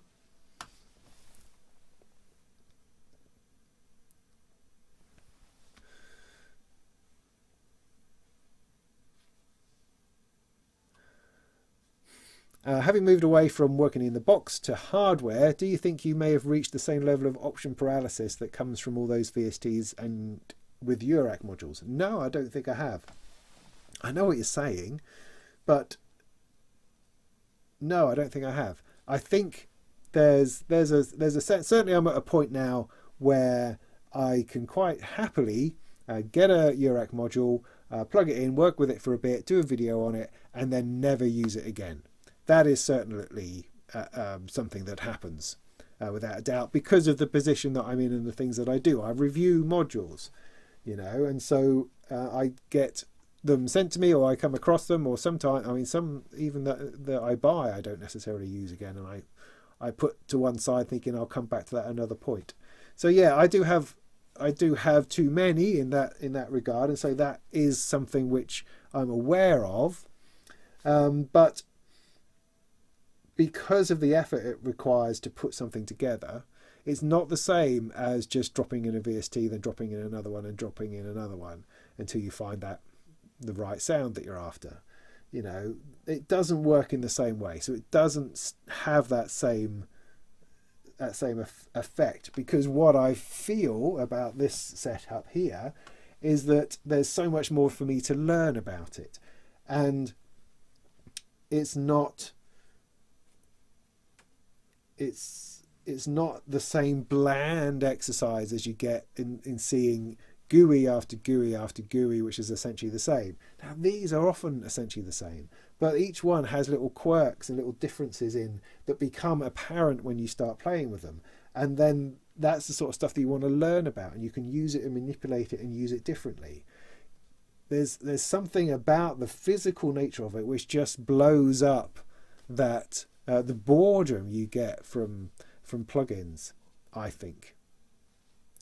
But then, having said all that, you know, I wrote a piece of music recently for a client purely based on VST instruments, and that was brilliant. Although I did have lots of things where I was going through lots of different plugins, just looking for a particular sort of paddy sound, and like not finding it and not finding it and not finding it.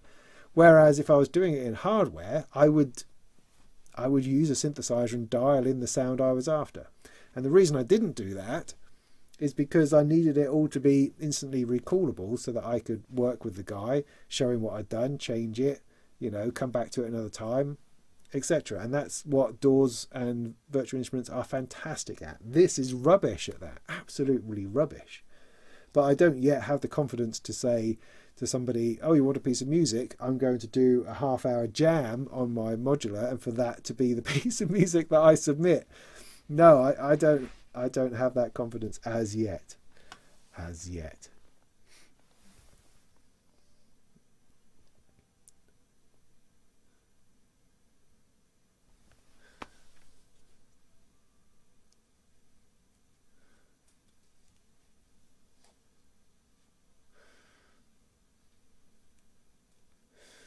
Peter, yeah, monthly meet in Whitstable. Yeah, great. It is a good thing. I mean, obviously the pandemic hasn't helped with all of that. We've lost a couple of years of doing stuff. But the Norwich Synth meet is starting up again, which is great, as well as the electronic open mic nights in Norwich, both of which I want to get to. It's just not always possible. Like, I think I might have missed the Synth meet one. Or was that this week?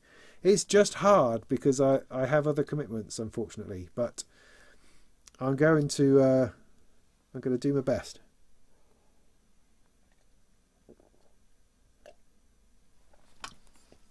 The Scion from Instruo, the plant one, isn't it? I think it's a beautiful looking module. What its usefulness is very hard to say. I'm not entirely sure. I mean, ultimately you're generating control voltage, aren't you? Which you could probably do much easier with other modules. But it is a beautiful thing. Particularly if you want to shoot a video of your rack generatively creating something from a plant. You know, it's an Instagrammable module that's quite brilliant. I don't think I would have the patience for it necessarily. I mean, it's a beautiful thing that I'd like to have sitting in another rack doing a beautiful thing over there. I don't think it would form part of what I'm trying to make into a performance rack.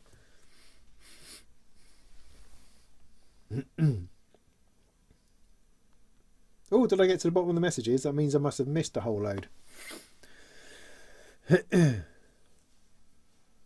I don't think I could see other people working with you either, Ian.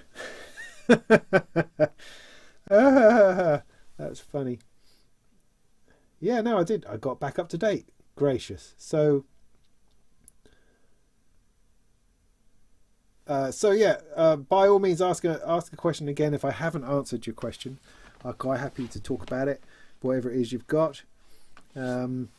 Now that I'm at the bottom again, so I might well have missed it. And I don't, I try to answer all the questions if I can. Questions are good; they give me something to talk about. Otherwise, I'm just talking nonsense. So yeah, so what? So yeah, otherwise, otherwise,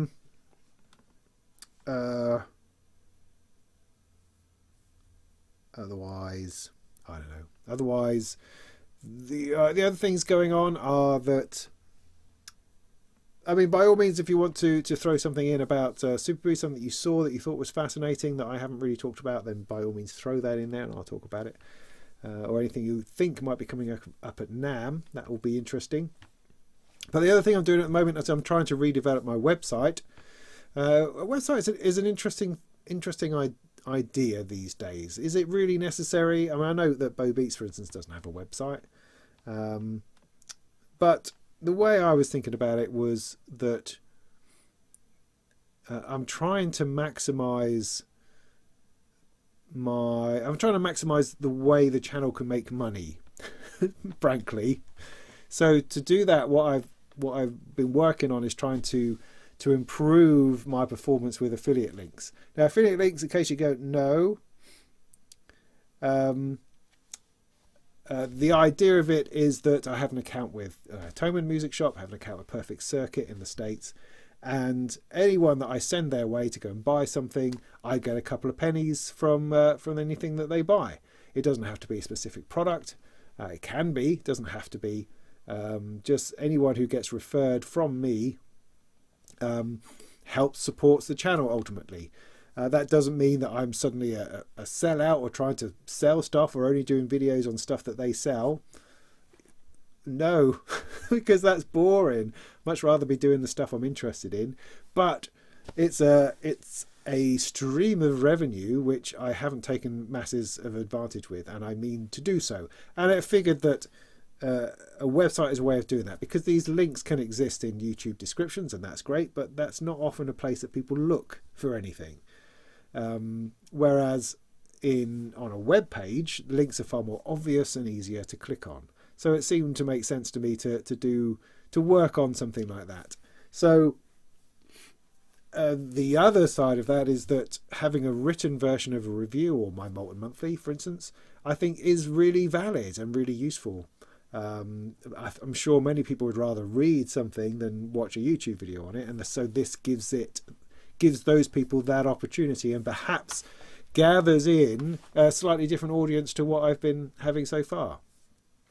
What's slightly fun about it is that the way I'm doing it is I'm uploading a video, and then Google, or YouTube rather, generates subtitles for it automatically, which is brilliant. So then what I do is go back into the video, extract the subtitles, and then use that as the basis of the written version. So you kind of get this weird first person, me speaking to camera, written version of the video.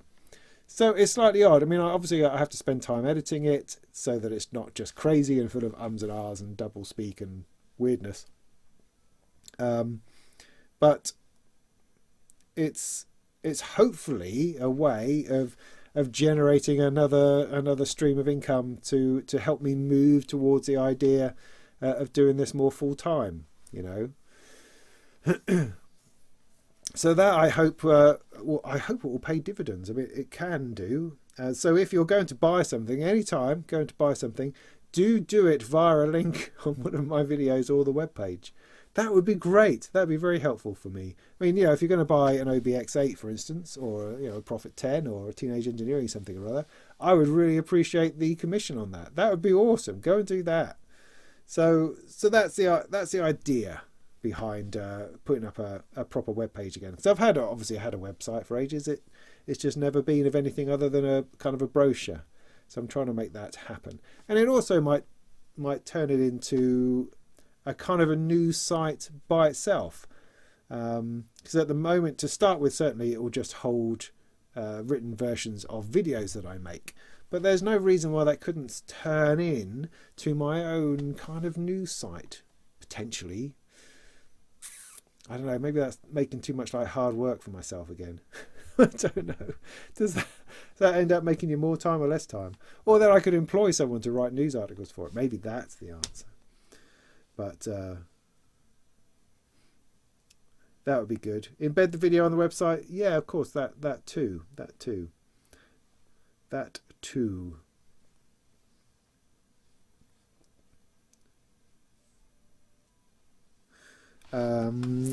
CR Jensen 77. Yeah, good comment. I think there is. I think in the early days of Modular, once you've started up with it, there's a lot of floundering. There's a lot of going, why did I start this nonsense? Because it just doesn't sound particularly awesome. You know, the concepts are interesting. The idea is interesting. It's just all I'm getting is this beep sound. So yeah, I would agree. There does come a break point, I think. Probably when you've spilled into your second row, you then start thinking, oh yeah, this is really getting interesting. So yeah, I'd agree. There is a minimum amount of modules, and up to that point, you've kind of, I think some people go a little bit and then go, oh sod it, I'm going to go back to normal synthesizers. But if you persevere with it, it then starts to open itself up, and then it gets silly out the other end. But hey, I mean, we're all adults, capable of keeping things under control. I would have thought. Yeah, I mean, YouTube is smart, but also mysterious. Yeah, no idea what's going on with that. Buy my merch. Yes. Yeah, also there'll be a landing page for my merch as well. I need to talk more about these things. I mean, part of the problem I have with revenue streams and success and making money is that I'm just not very good at pushing those things, because I don't like doing adverts mid-stream. I don't like saying, oh, buy my merch. click on my links, subscribe and stuff. I just don't like it. I can't. So I'm my own worst enemy. I need to be pushing these things, I suppose. And if I did, then I would make more money. So I should, really. And I just have to get over myself and realise that nobody really cares. It's like, I mean, it's like when I read an article on my phone, I am completely, I'm not happy, but I tolerate going past a lot of crazy advert systems. You know, every other line there's an advert, there's another pop-up, there's another advert. I go through it and I read it because I want to read the information. And yet when it comes to my own stuff, I'm always thinking, well, I don't want adverts on there because it's just horrible. I don't want adverts. I just want my stuff on there. But it's the adverts that make the money, and so I need to get my head around finding my peace with being an adverty sort of place, because that's the only way it works. There's no other way, really. But that's just part of the struggle, man. Excuse me. Part of the struggle.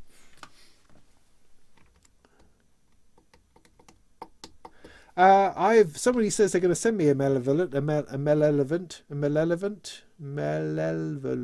Yes, someone's going to send me one of those, I believe, so I will get a chance to play on it.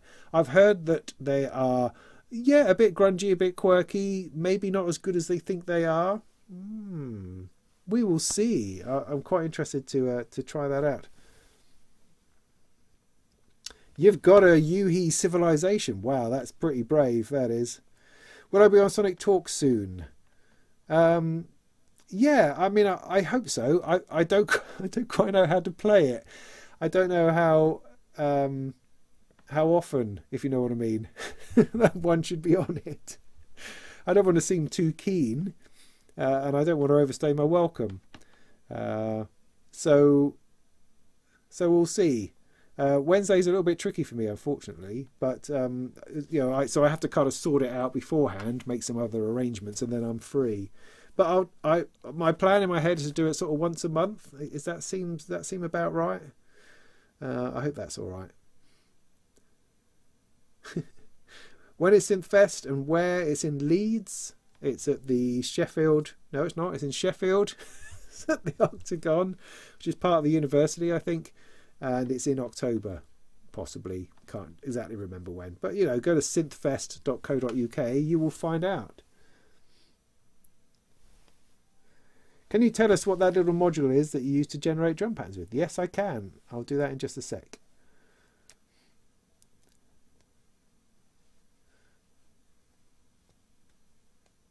What is this Instruo sample and hold about? It's 1 million HP for one sample and hold.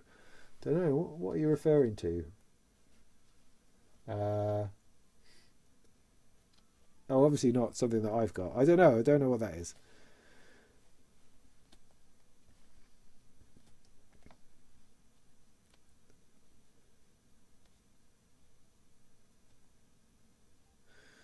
Do I think synth YouTubers should switch off their screens and modular gear behind them to save power? Possibly, yeah. I mean, you're better off just not doing the YouTubing thing, really. Don't you think? Yeah, of course. Yeah, turn it all off. Yeah, of course.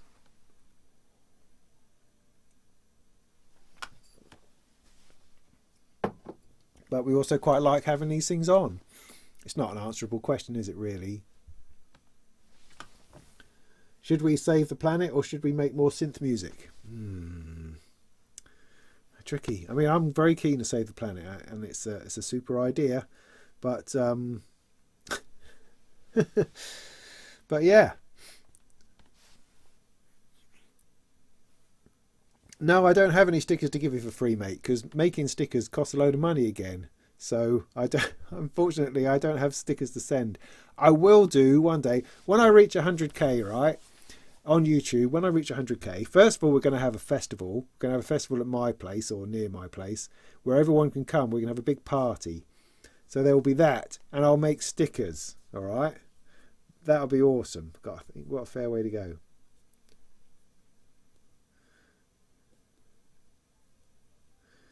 Yeah.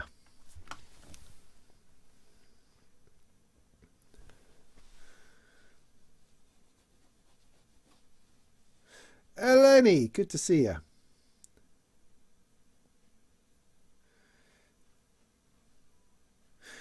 Do you think the Motor Synth 2 looks killer? See, I don't know. I think they just stuck a label on it. I think it's the same one as it was before. I don't think it's a version 2. They just looked like they'd stuck a bit of tape over the thing that said version 2 on it. Oh, I don't know. It seems like the Motor Synth is the coolest looking synth that nobody has. It's a weird thing. I mean, I think the technology is fantastic. I think it's a glorious idea. I love it. It's just too friggin' noisy that it's difficult to use. I don't know. I think the whole version 2 thing is the weirdest thing, but it's not something that I've played on, so I can't really comment. It just seems like here's something exactly the same as the other one. I've just changed a couple of labels, and now you've got to believe that it's a whole new thing. Oh, I don't know. I don't know. I don't know. So yeah, sorry, you're probably loving the Motor Synth 2, and I've kind of poo-pooed it. Well, only because from the outside, like I say, it just looks like they're kind of putting the wool over our eyes or something. I have a Bastel compass. I did used to use that for those sorts of things. And it was good. It's good. I would still use it. Again, if I had the time, I would have a couple of different systems that do different things. A bit like Heinbach, you know, where he wanders around his space and is able to make music in different zones. That is absolutely something that I would like to do, but I don't have the time, so things are just scattered around the place. Like the Ericsson's Matrix Mixer. It's interesting seeing Loop Pop spent a week trying to work that out and create an interesting patch with the Matrix Mixer, because it is like that. It's a very cerebral thing. You do a lot of thinking. How am I going to route this? How am I going to change that? And then programming all that in. So it'll be interesting to see his video when he finally releases it. So yeah, what was it about? Yeah, the compass. Yeah, it's good, but the con sequencer is better.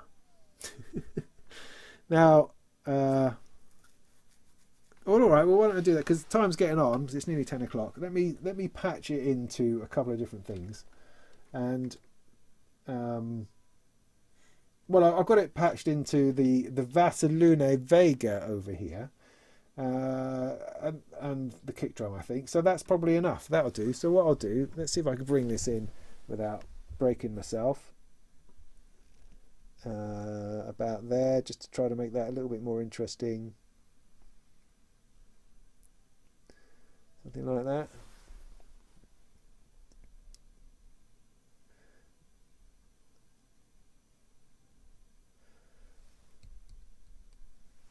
Can you see anything? I don't know. Anyway, so this here and this here. This here and this here.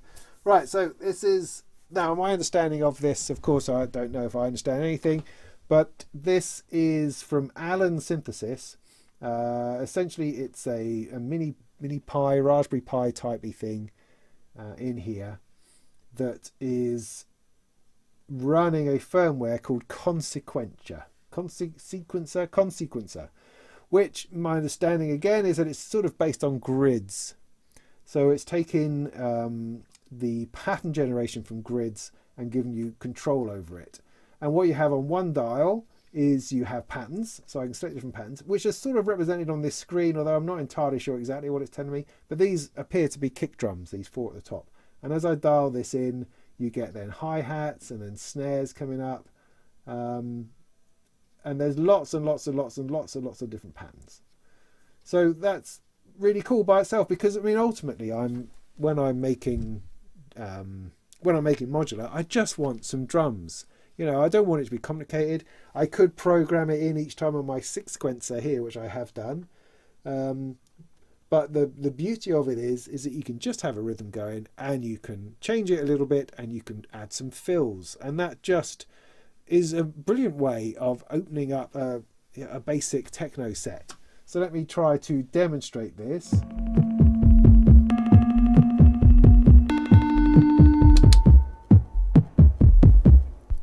Alright, that's that.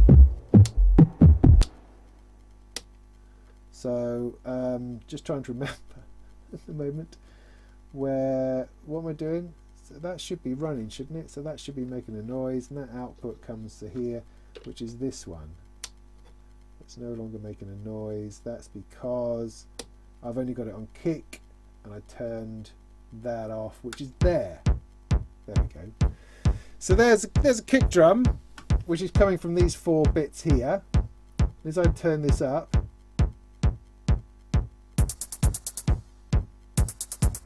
that's now playing a bit of the Vega here.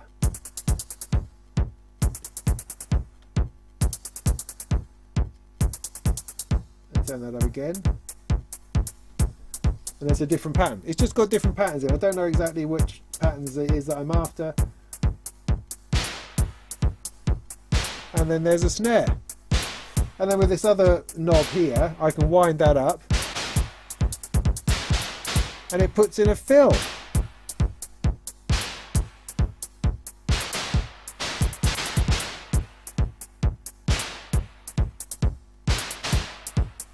Which is great. So you've got your whole thing going along.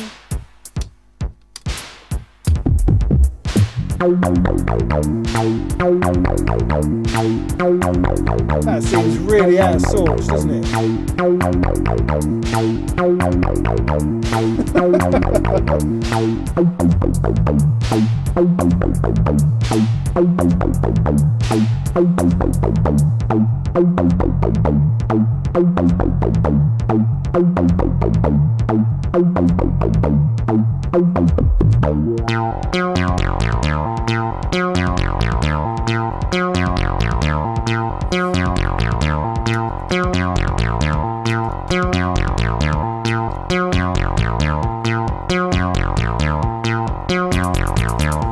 That's a bit better.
Alright, let's get it up there a bit more.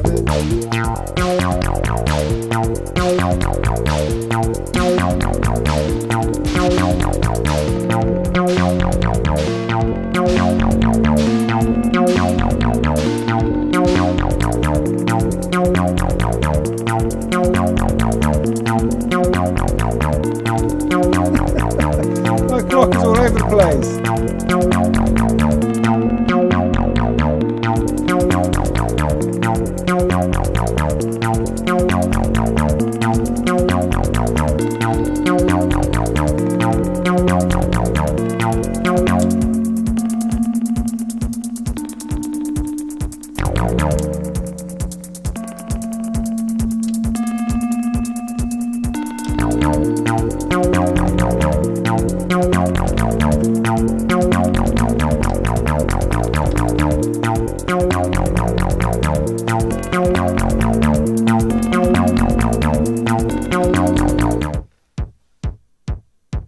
Anyway, that's the idea. Very poorly done. I don't know. Sometimes I just can't get it to fit in. Do you know what I mean? Because I'm not using a reset anywhere. I haven't got everything synced together properly. It's just all done on the fly, man. Because that's just the kind of guy I am. But that's the general idea. It's a simple module. You can generate 6 channels of patterns. At some point I would like to go in and just design or order the patterns in such a way that I know where they are and know how to access them. Because at the moment it's just a little bit random, I have to say. But ultimately, having a bunch of patterns that I can just go from straight kick drum into slightly different variation, then bring in the hi-hats and then snares and such like, is brilliant. That's just exactly what I want without having to reprogram something all the time. So I really appreciate that module. Really works for me. Really works for me.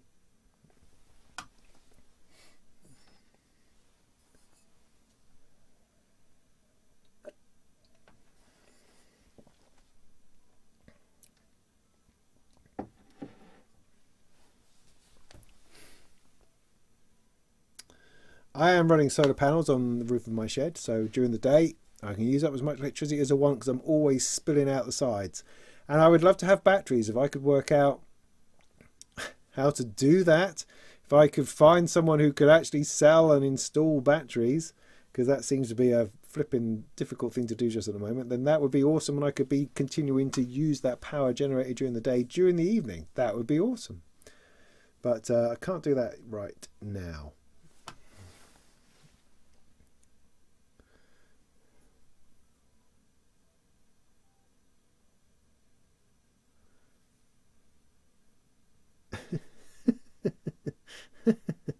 Yeah, 85 followers on Twitch. Thanks, Jay. Well, that's good. That's up. It was 70 odd last time, so that's nice.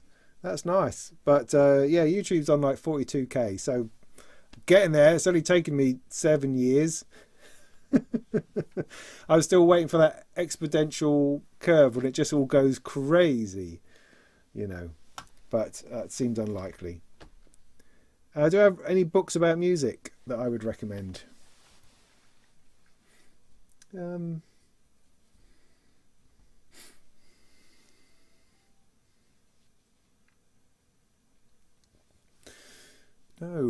No, I don't think I do. I'd love to be able to say that I do, but I don't know that I do. Other than anything by Douglas Adams, because it's always got musical stuff in there, I would say. But actual books on music, no. I mean, I've got a few like engineering books and you know, Bob Clearmountain books and how to master and those sorts of things. I've written books, for heaven's sake, on computer music, but there's nothing really that I've read. I mean, patch and tweak stuff is excellent, of course. Those are worthwhile. They're just a really good read anyway. But otherwise, nothing particularly I can point you towards, I'm afraid.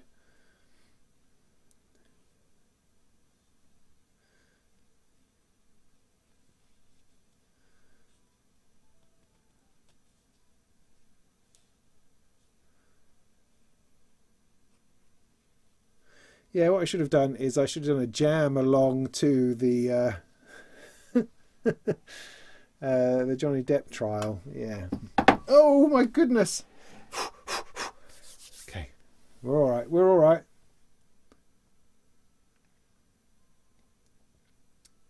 No, I'm not using the grit filter at the moment. I'd say I've fallen out of love with it. I mean, the Jove is good all the time. The grit filter is different. It has a different vibe to it. I'm not always completely happy with what I get out of the grit filter.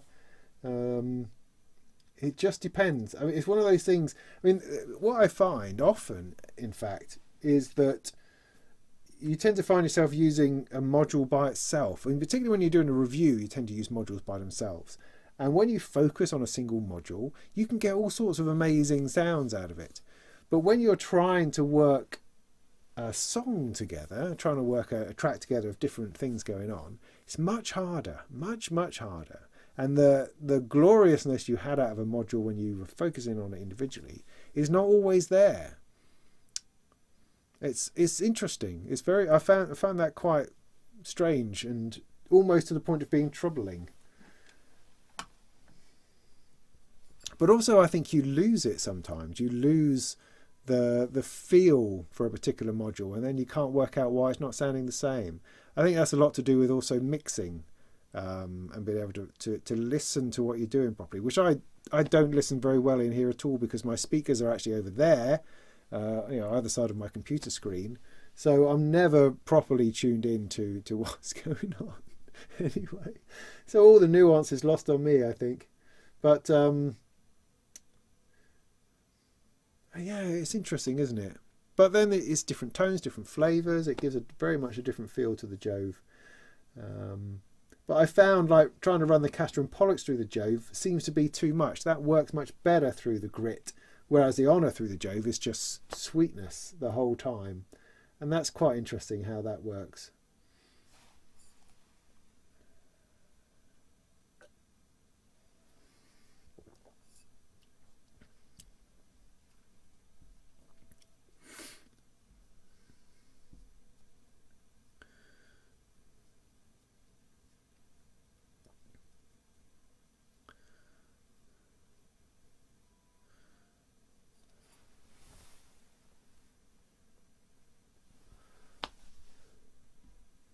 Finally, music.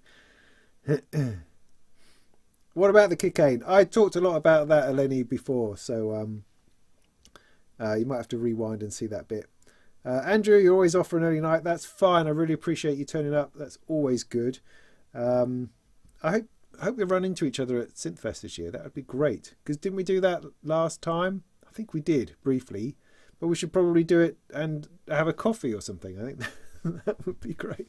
Depends on how. I mean, I don't know if I'm working it yet or whether I'm just going along as a punter. So if I'm working it, obviously that kind of just makes things more difficult because I'll be scared and not sure what I'm doing and stressed for time, things like that. No, there's no difficulty maintaining sync, switching patterns. It's simply that I wasn't locked in to start with. So, and it's like under pressure, I'm going, well, where is it that my clock's coming from and what clock is running what? And it seemed to be in before and now it's not, and why is that? And so I'm terrible at working out where everything comes from. See, it's things and I probably need something like Pam's Workout, which I keep ignoring because it's like one of those modules like the ONC or a Disting, which has got too much functionality for me to cope with. But I probably need something like that to be running the clocks of everything properly. Because at the moment I'm coming out, I mean, my clock's coming from the varigate, which is then going into a clock divider. So I'm not entirely sure where everything's coming from. And how do you get everything to start at the same time anyway, as opposed to off different ticks? So I don't know. I just unplug things and plug things back in until I find the vibe again. Do you know what I mean?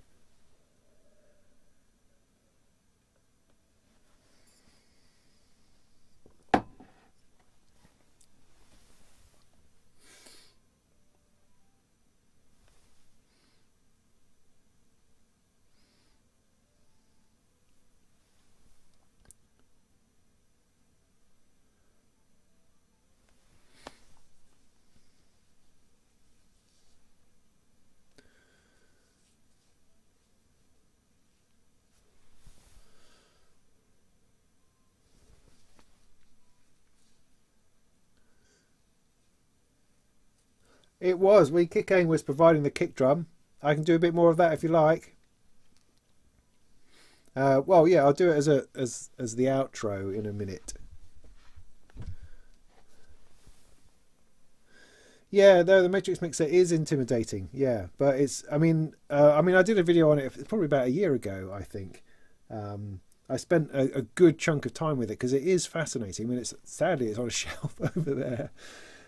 Because it does dominate your system rather, but it made me work in a different way of doing two different things. It was great for rerouting stuff and getting a different vibe from stuff because you would suddenly be going in a different direction and then you were deliberately swapping all of your routing around to go through something else, which is something you can't do very easily in Eurorack. So it had a very distinct way of changing the way you thought about your music, which was great. Great it was.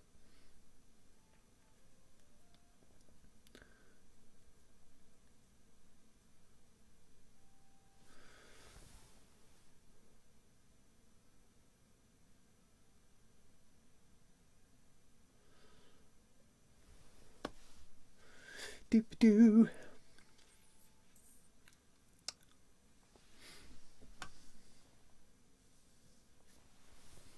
Ah, no.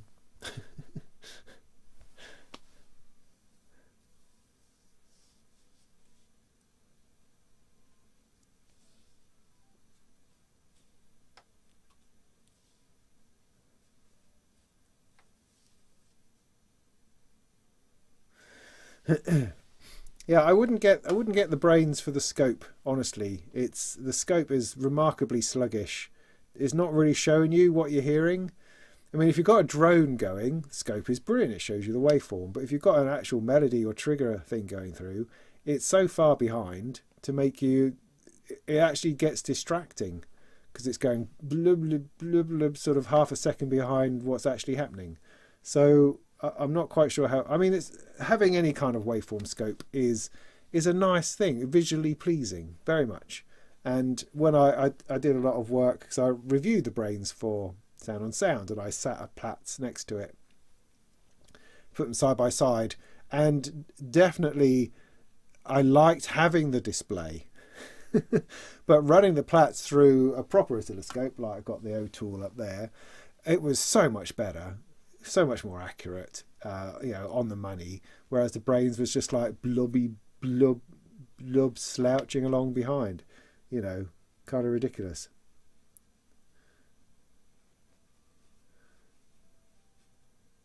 Yeah, I've ordered the Dysmetria. It's on its way, I believe. I should have that next week with a bit of luck.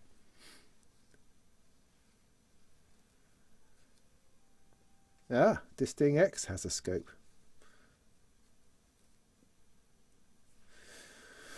Cool. Well, I'm just going to finish my beer, and then I think we'll probably call it a night, and I'll finish off with a little bit more of whatever it was this patch was doing. Maybe I need to unplug the clock, plug it all back in again. Where is it coming from? Clock out is there. So I take that out. I reset. Oh, now it's just running like crazy. Why is it running like crazy? I thought this was the clock. What am I doing? Oh, it's going crazy because I'm putting my finger on it. Right. Okay. Reset. And let's jam it back in. See if that helps. Clock out. Of course it won't. What do you feel about the spectral spatial effect EQ modules coming out now? I don't know. Anything particular you're talking about? I mean, I think I might have an Aurora on the way from Qubit for review. I think I might have.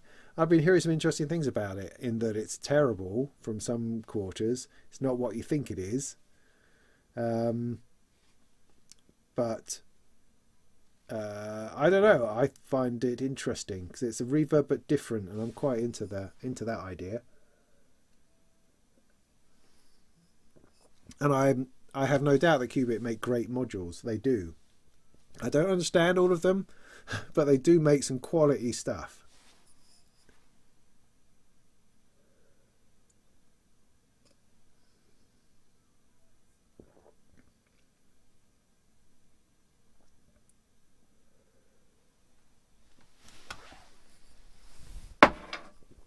Right, so let's see if I can start this thing going again.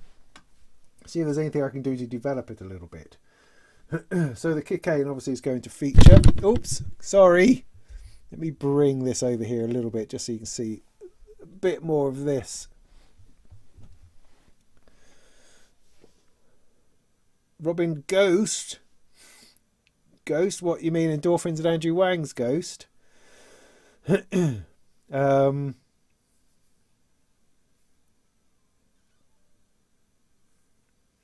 Yeah, I mean, to me, it just looked like there was too much going on. But I haven't seen it. I need to see it demoed by Andrew. I think he needs to show us what it is, what he was thinking and what's going on in there. I think that would be really helpful. Because at the moment I'm going, well, it's like just a load of stuff. I don't really know. Thanks, Ken.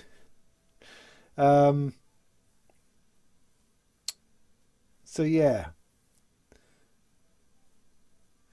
Okay. Well, let me just see what happens, and then we'll just spend a couple of minutes. What am I doing? So, yeah. Oh, there we go.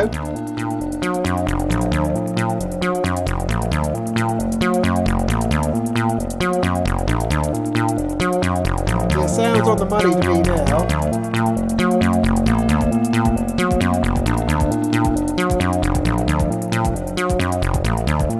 Now the kick seems off.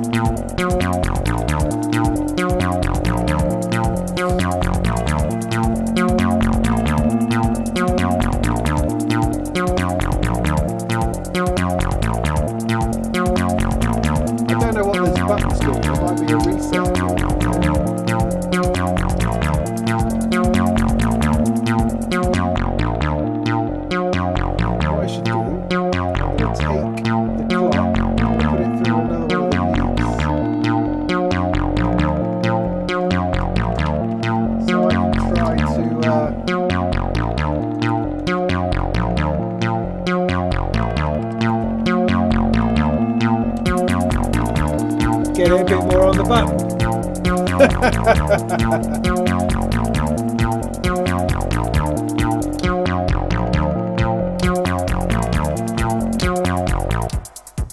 So just to talk about kick-aim for a moment then.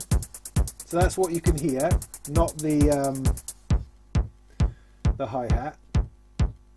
So it has this 909 style kick in it, but you have quite a bit of control over that sound. So if I turn everything down, that's at its most basic.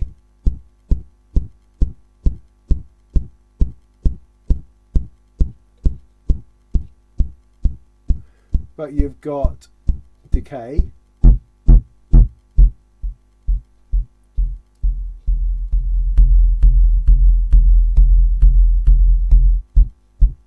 You've got drive.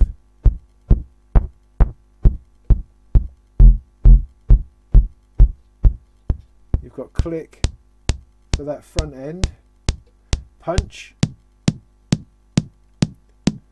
Got bend. Got tuning as well. And attack, I think. I mean, you got everything. To get it really thumpy.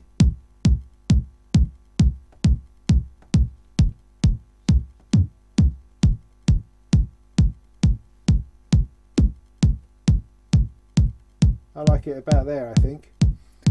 And then you've got 3 different ways of making the kick come through. So if I put the other stuff back in.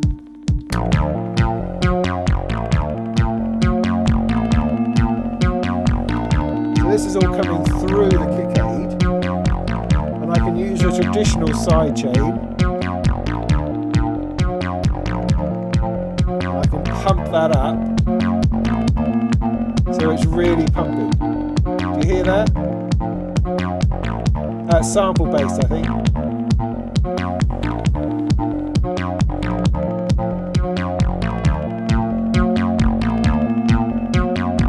And that's with it turned all the way down.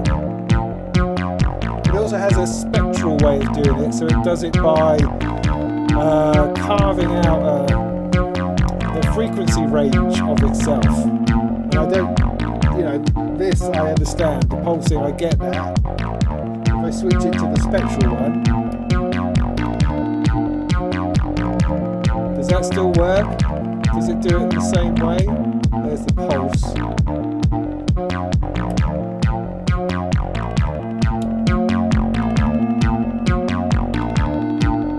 It's certainly doing something, it's certainly coming through well. Without it. That's as hard as it will go.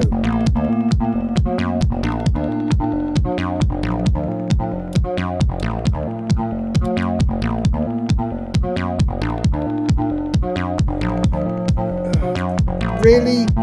What now?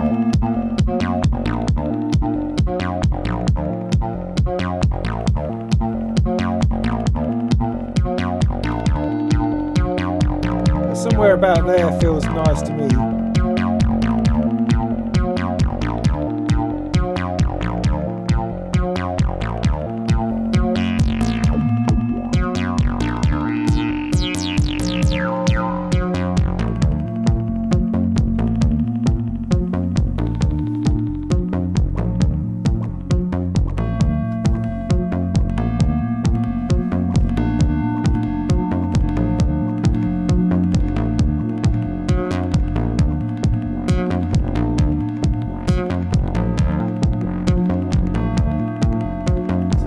get the Turing machine involved. Going through the quantizer. This quad quantizer actually from Tenderfoot is excellent. I haven't quite worked it out yet, but it's excellent nonetheless. So let's get this out. I'm going to take the sawtooth out and put that into there. That's working. The output is going to go. Where's it going to go to a pinhole? So what am I using? Because I don't have any other envelopes. That's my problem at the moment. I have a severe lack of envelopes. So that's going through that. Then where's it going?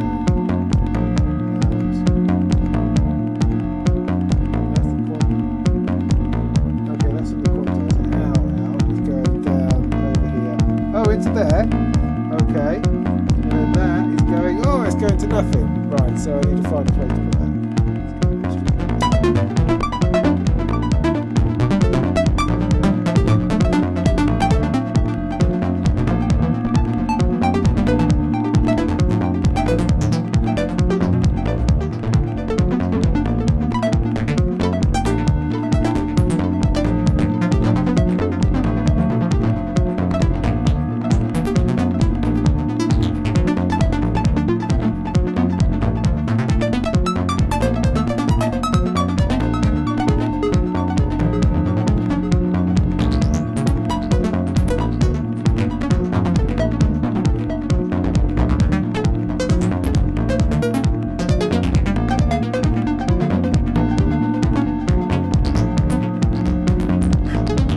Tune the caster and bollocks in.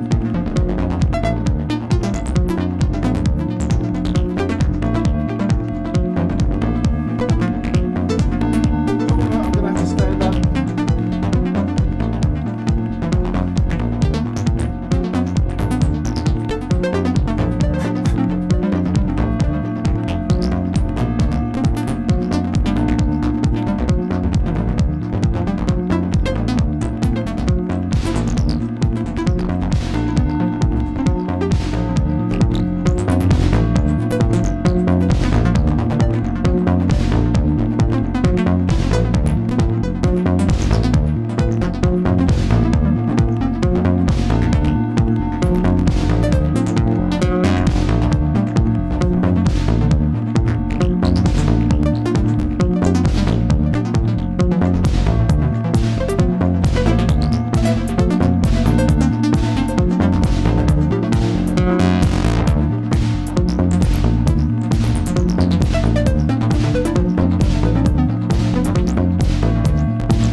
flaw there, because like I've muted the drums, but of course I haven't muted the kick. The kick is on its own thing over there, because it's not going through my mixer.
Well, there you go. So there we have it.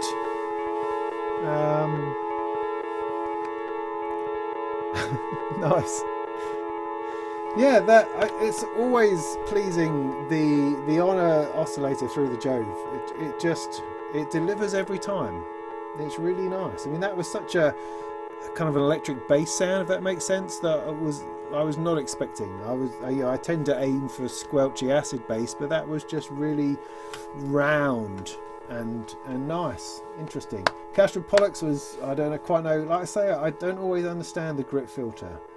It doesn't always seem to do what I think, but as I say, in isolation it's awesome. But what I need another pair of envelopes, because I'm currently using the function junction to do the enveloping of the sound and then the enveloping of the filter, excuse me, and I need another pair to sort this out.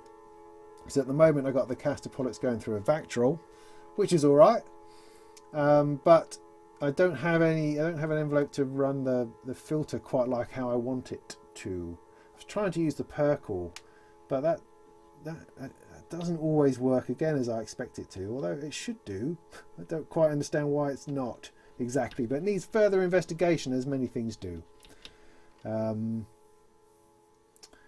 But I seem to have found myself to a place where I've got three sounds. I've got the Honor, I've got Castor and Pollux, and I've got the Surface. Those seem to be my three tones within this system. And then I've got some percussion, and that's probably enough to do like a single 10-minute, 15-minute bit at an open mic night. That's, you know, that's a slot's worth of music. I can play with that for 10 minutes, I think, turn things on and off, move it about without too much bother.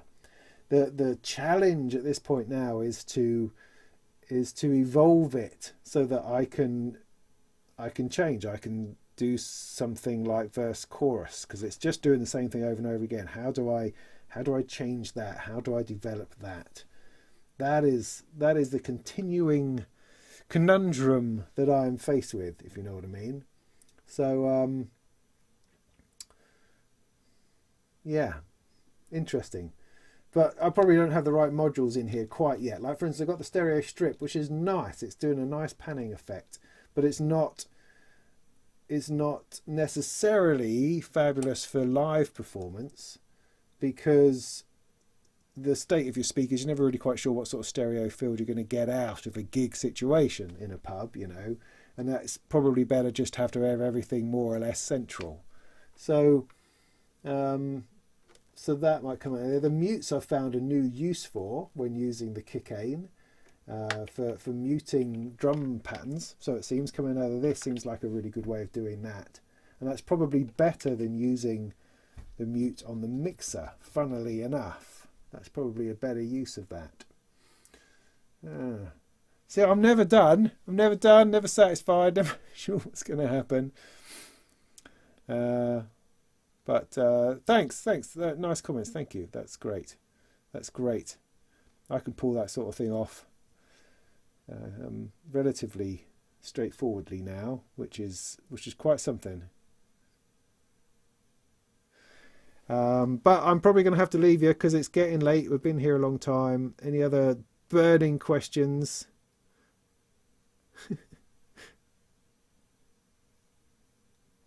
There is no mute on the kick, no.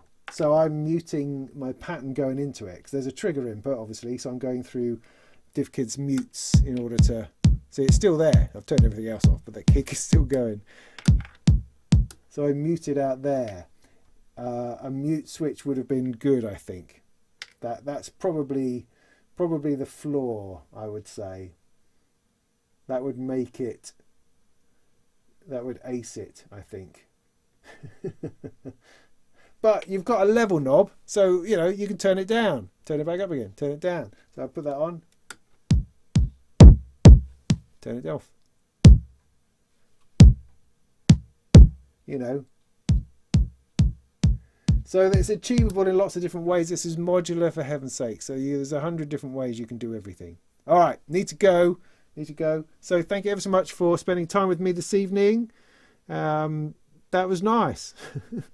It was good to get such a good range of questions. So thanks for that. That's always fun, rather than me trying to think up something to talk about to say something.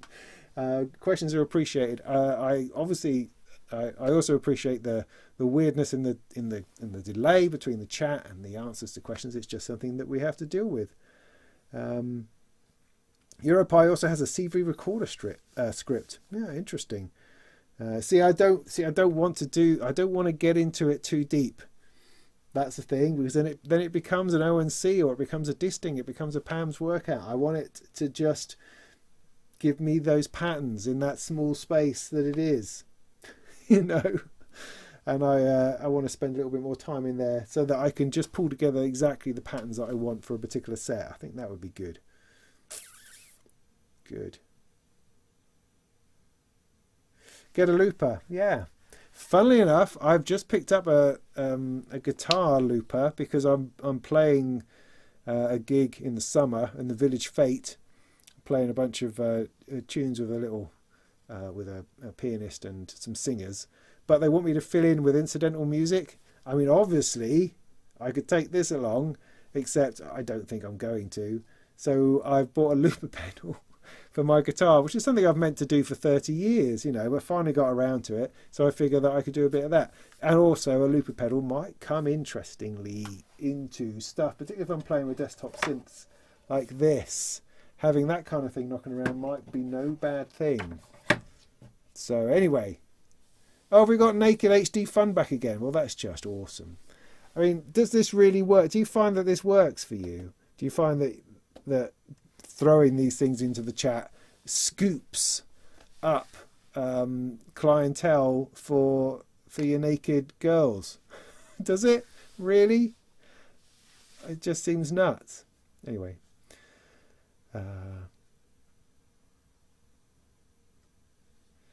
Cool. Anyway, right, so must go. Don't get distracted. Thanks ever so much. I will press the outro button and I will see you soon. Coming up, as I say, this week, I've got a video coming out on Tuesday for a release of a brand new thing. So that's fun. Look out for that.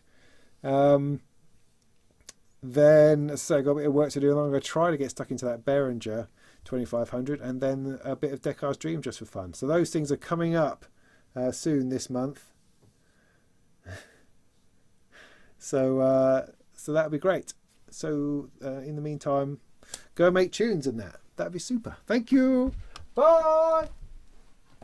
Bye. Where's the outro? Is it that one? No, that one.